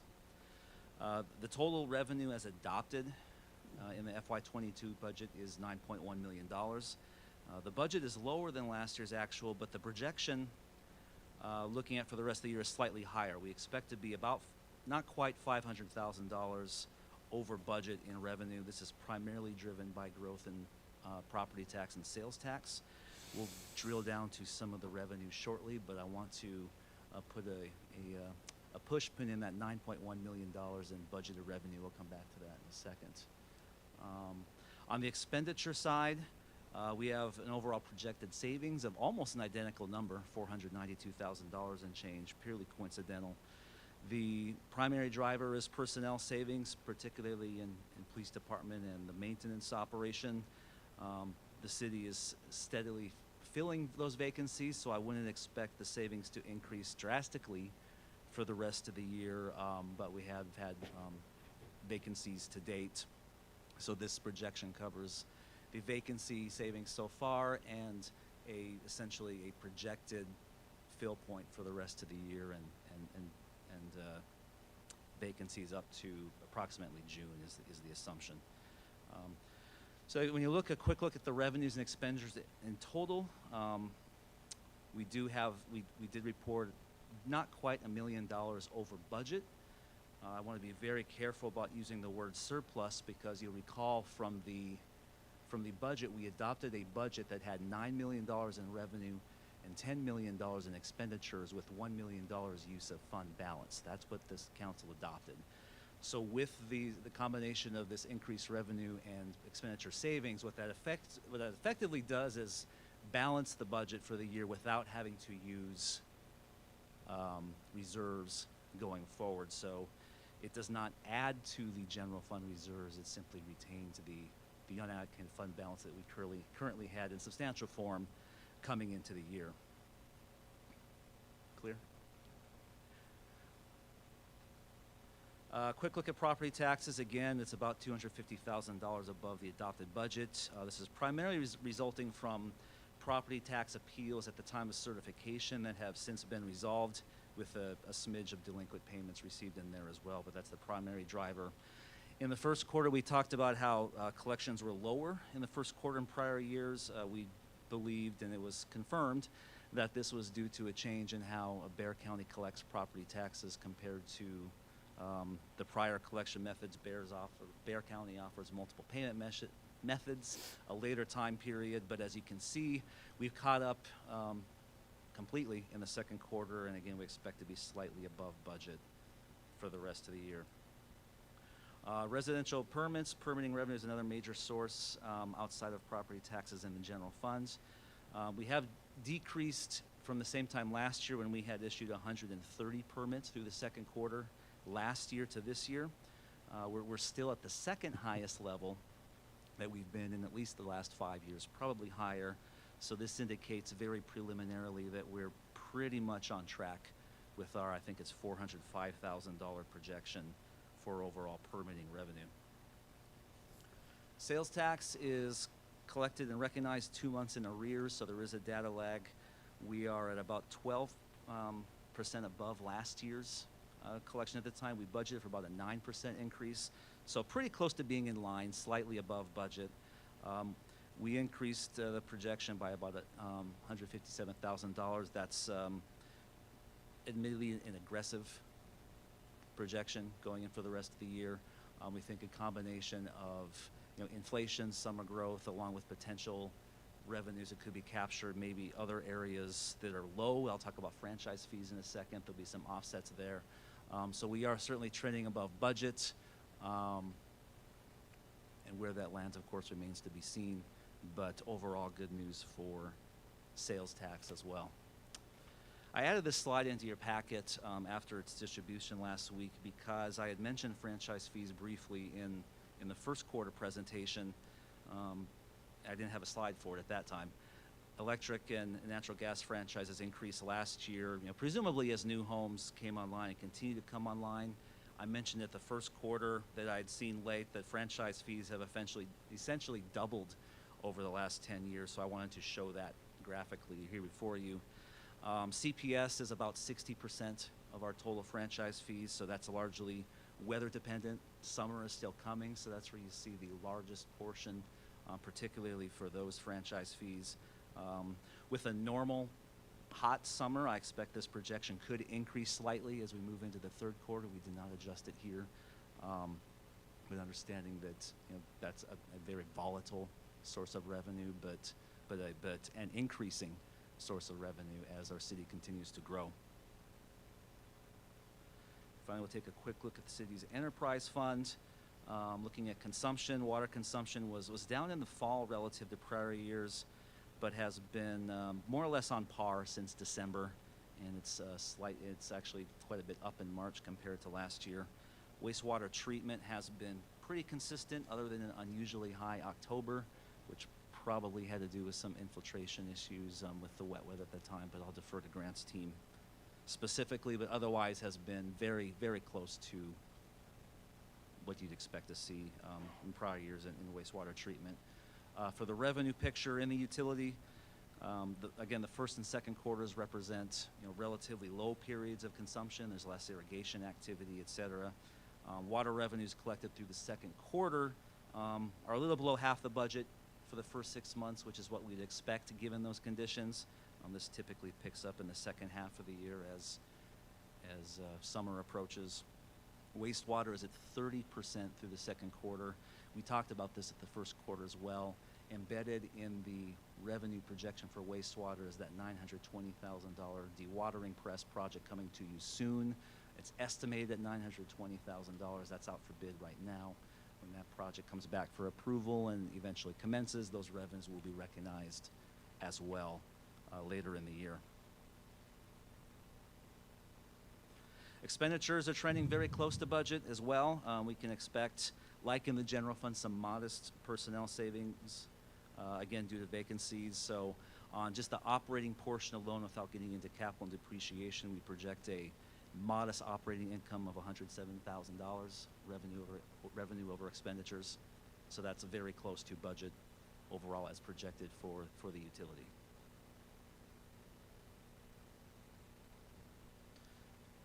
With that, I'll transition quickly to the quarterly investment report.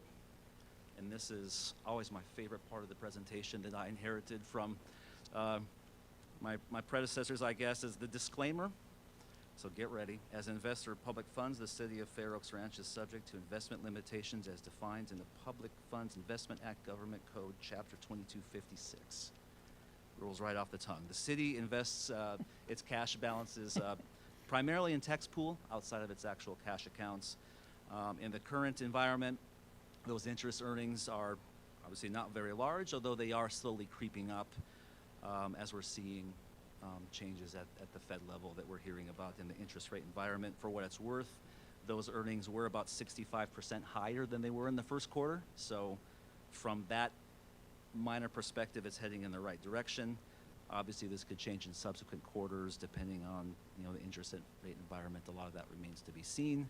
But right now, interest rate earnings are still overall pretty low.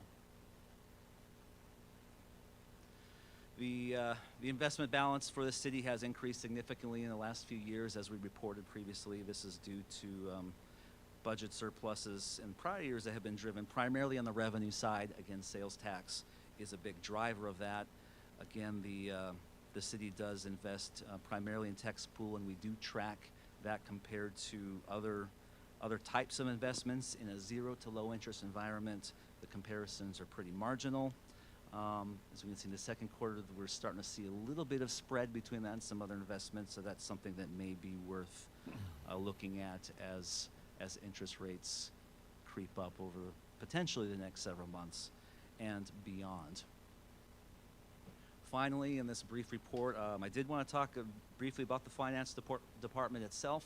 This is a much abbreviated version compared with Grant's presentation because we combined it with the financial report. We wanted to keep it I guess short as we near the end of the regular agenda here. We highlight just a few measures and key accomplishments tracked by the department. So the raw metrics you can see, the city processes about 180 invoices per month, at least for this past quarter. We certainly keep up with regulatory filings regarding with our public debt. We certainly don't want to be in violation of public investment law. To be honest, the finance department measures are not always that exciting in the abstract, but what I do like to point out are the key accomplishments particularly. So a lot of these you've heard before, but I think they bear repeating. We did complete the audit annual report. That technically did happen in the second quarter of this year. That audit had no findings. We did receive both the GFOA awards for budget presentation and for financial reporting, And we submitted the PAFR, the Popular Annual Financial Report. That is available online for anyone to view. And we also submitted that to GFOA, the Government Finance Officers Association, for what we hope will become another award so that we can become an anticipated Triple Crown winner. We're hoping to hear back in the next few months. And we talked about the Triple Crown a few meetings ago, but we're pins and needles waiting for that one. A couple other accomplishments. This is, we submitted our first annual report for Arpa. That's the SLFRF, which stands for State and Local Fiscal Recovery Funds report. Technically, that happened in April, so I guess that's, technically speaking, a third quarter item, but it certainly is worth mentioning. This is the first annual report that was required as part of that process. And starting at the beginning of the year, in the late January, early February timeframe, well, really mid-January, the U.S. Department of Treasury changed its guidelines in its final rule that it published 9 months after they actually started issuing money, that allowed a lot more flexibility to particularly small governments. So we are allowed to exempt up to $10 million in award from having to essentially prove and record revenue loss. The city has been awarded a total of $2.5 million. That means effectively that our entire award is exempt from revenue loss reporting requirements. So what does that mean for us? In our report as submitted, we designated 100% of that award to be applied towards payroll expenditures from the previous year. Whereas before we were constrained to one of 4 categories: revenue loss, public health, certain types of infrastructure, or pandemic relief. By applying it to payroll, this effectively allows the city to apply ARPA funds to any governmental purpose. It's used in the general fund. It gives us flexibility to any other projects, whereas before we were constrained to like water or wastewater projects. That's why we designated the dewatering press as an example. Those restrictions no longer apply. So by filing the report under this purpose, the council is allowed to come back through its planning process, entering into the budget how it wants to allocate those projects in full. We technically have up to 4 years to spend that money. I don't recommend waiting that long, but that is the timeline, and we do have, like I said, much more flexibility than was presented when the program was first developed here, now over a year ago. Finally, the department started its Gasb 87 compliance. That deals with how the city will report leased assets in its annual report moving forward. Gasb stands for Governmental Accounting Standards Board. They are the ones who establish all these arcane accounting rules that we have to report that ostensibly make us look like a business. I'm not sure if it works that way in practice, but that's why we have Summer and Julie to keep us out of trouble. But that process has begun for future annual reporting compliance as well. So are the assets that relates to, is that the water meters? I'm sorry? The water meters? Is that what that relates to? That would be an example, yes. What's that? Well, I'm just trying to make sure I understand what are the leased assets that we have to report under these rules. That's like a capital lease, and the only ones that I was aware of were the water meters. But I thought we kind of did changed our financial arrangement on that at some point. I guess it did not affect the characterization. We just refinanced the loan. It was, right. But it's still considered a capital lease? Okay, thanks. And, a small example would be like photocopiers, for example, if that's under it's Really? That's coming after the, yes, really. There's not a threshold? But that is one. But again, that's why we have a good finance team that can do that and explain that a lot better than I can. But I guess in conclusion, again, the second quarter forms the basis for our starting next year's discussions. With these projections, we're going into fiscal year 23 with a structurally balanced budget, with $1 million over budget. We do expect some inflationary pressures that we've all heard about going into the third quarter, so that will probably be a larger level of scrutiny and focus that we look at when we come back for our third quarter report. And of course, we'll monitor the interest rate environment as it relates to the investment pool. You have the summary report as well as the presentation. Both will be on the website. And with that, do my best to take any questions. Thank you. Council, any Any questions? Anybody? Yeah, great job, Scott. Thank you. Any questions from anybody here tonight? Comments? You want the full-blown explanation of Gasb 87? All right.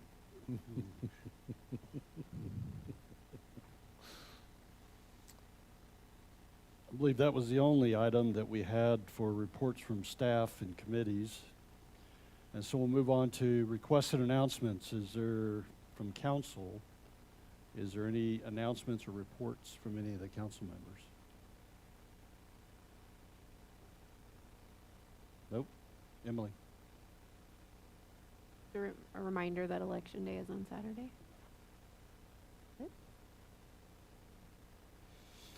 I had one quick announcement. This week we did a proclamation at the last meeting. The 53rd Annual Professional Municipal Clerk Week is this week.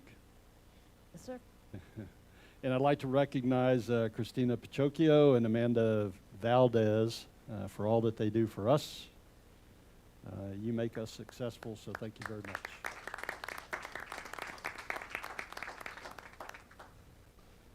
much. Tobin. Yes, sir, Mayor and Council. Just three quick announcements. One, I want to just acknowledge our communications department. Here recently, we've talked a lot about these awards that we've won: wastewater treatment plant, wastewater operator of the year, the GFOA awards. Those are all assembled and put together and submitted by our comms team. And without that bandwidth, we wouldn't be able to do that. So just want to shout out to them. They're doing a wonderful job. The second item is we were recently notified by TxDOT, Grant was, that they have done a warrant analysis with their continued planning for FM 3351, and we've been notified they're going to be putting in a new traffic light at the intersection of 3351 and Almond Road. We don't know the timing of that, but it'll certainly make that intersection much safer until they make the improvements to the road, and as Grant learns more, we'll push out that information to not only council but the public so they know it's coming. My final statement is just a big in-person thank you to the council and my staff for the support over the past week. I can't tell you how nice it is to know that your work family has your back when there's a family emergency. So thank you to council and my staff. I appreciate it. That's all I have. Thanks, Tobin. Last item, is there any council member that has an item that they'd like placed on a future agenda? Chesley. I was planning on adding, and I don't think I need to do it, but I was just going to make sure that I wanted to make sure we came back with an agenda item with an ordinance for disability tax freeze and the exemption for the 65 plus. So I think we decided that earlier, but if not, I'd want to make sure that's on next month's or next week's, whenever, agenda. The next council meeting. The next agenda. Okay. Yeah. Got it. Anybody else? Roy. Yeah, I would call this more like a distance-looking radar, like F-15 stuff where it looks like way out, to make sure that we're looking at opportunities, that if we're still having trouble getting positions filled, or are there any opportunities to look at some staff augmentation, to use contractors to kind of help with the load in some of these areas as they get critical. And one of the things I'm thinking about is budget season, that's heavy lifting for that, for the back office, and then if there's still some field stuff that we're having trouble with, just to make sure that we understand if there's opportunities out there that we could look at to help with those gaps. I don't know if it has to be on the next agenda, but just if staff looks at that and they think there's an opportunity, please bring it to us. Okay. Anybody else?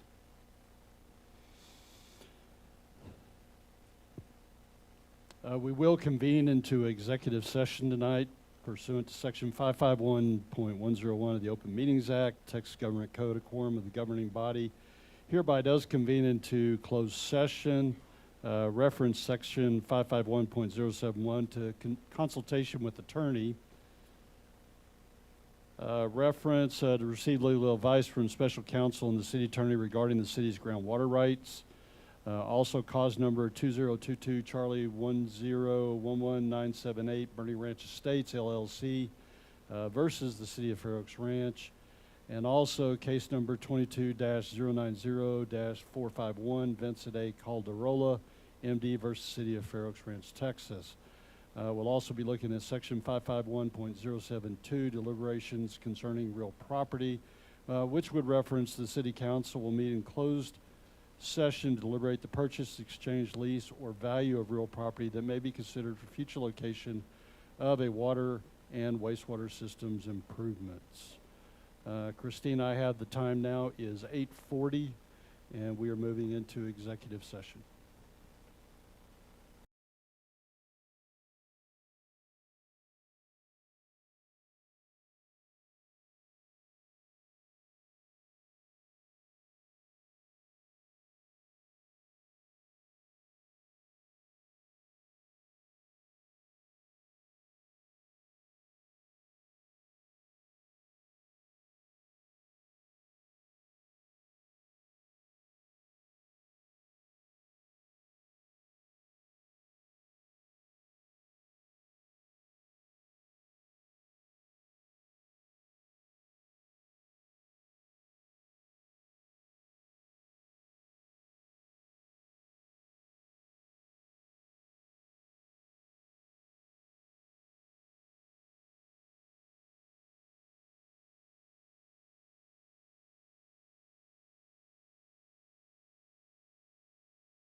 Mayor, Ready? we're back. Yes, sir. Everybody's ready to go? Christine, I have the time now is 9:15. Wow, it's loud. And we are back in open session. We did convene into executive session, but there were no decisions taken during executive session that required an action in open session.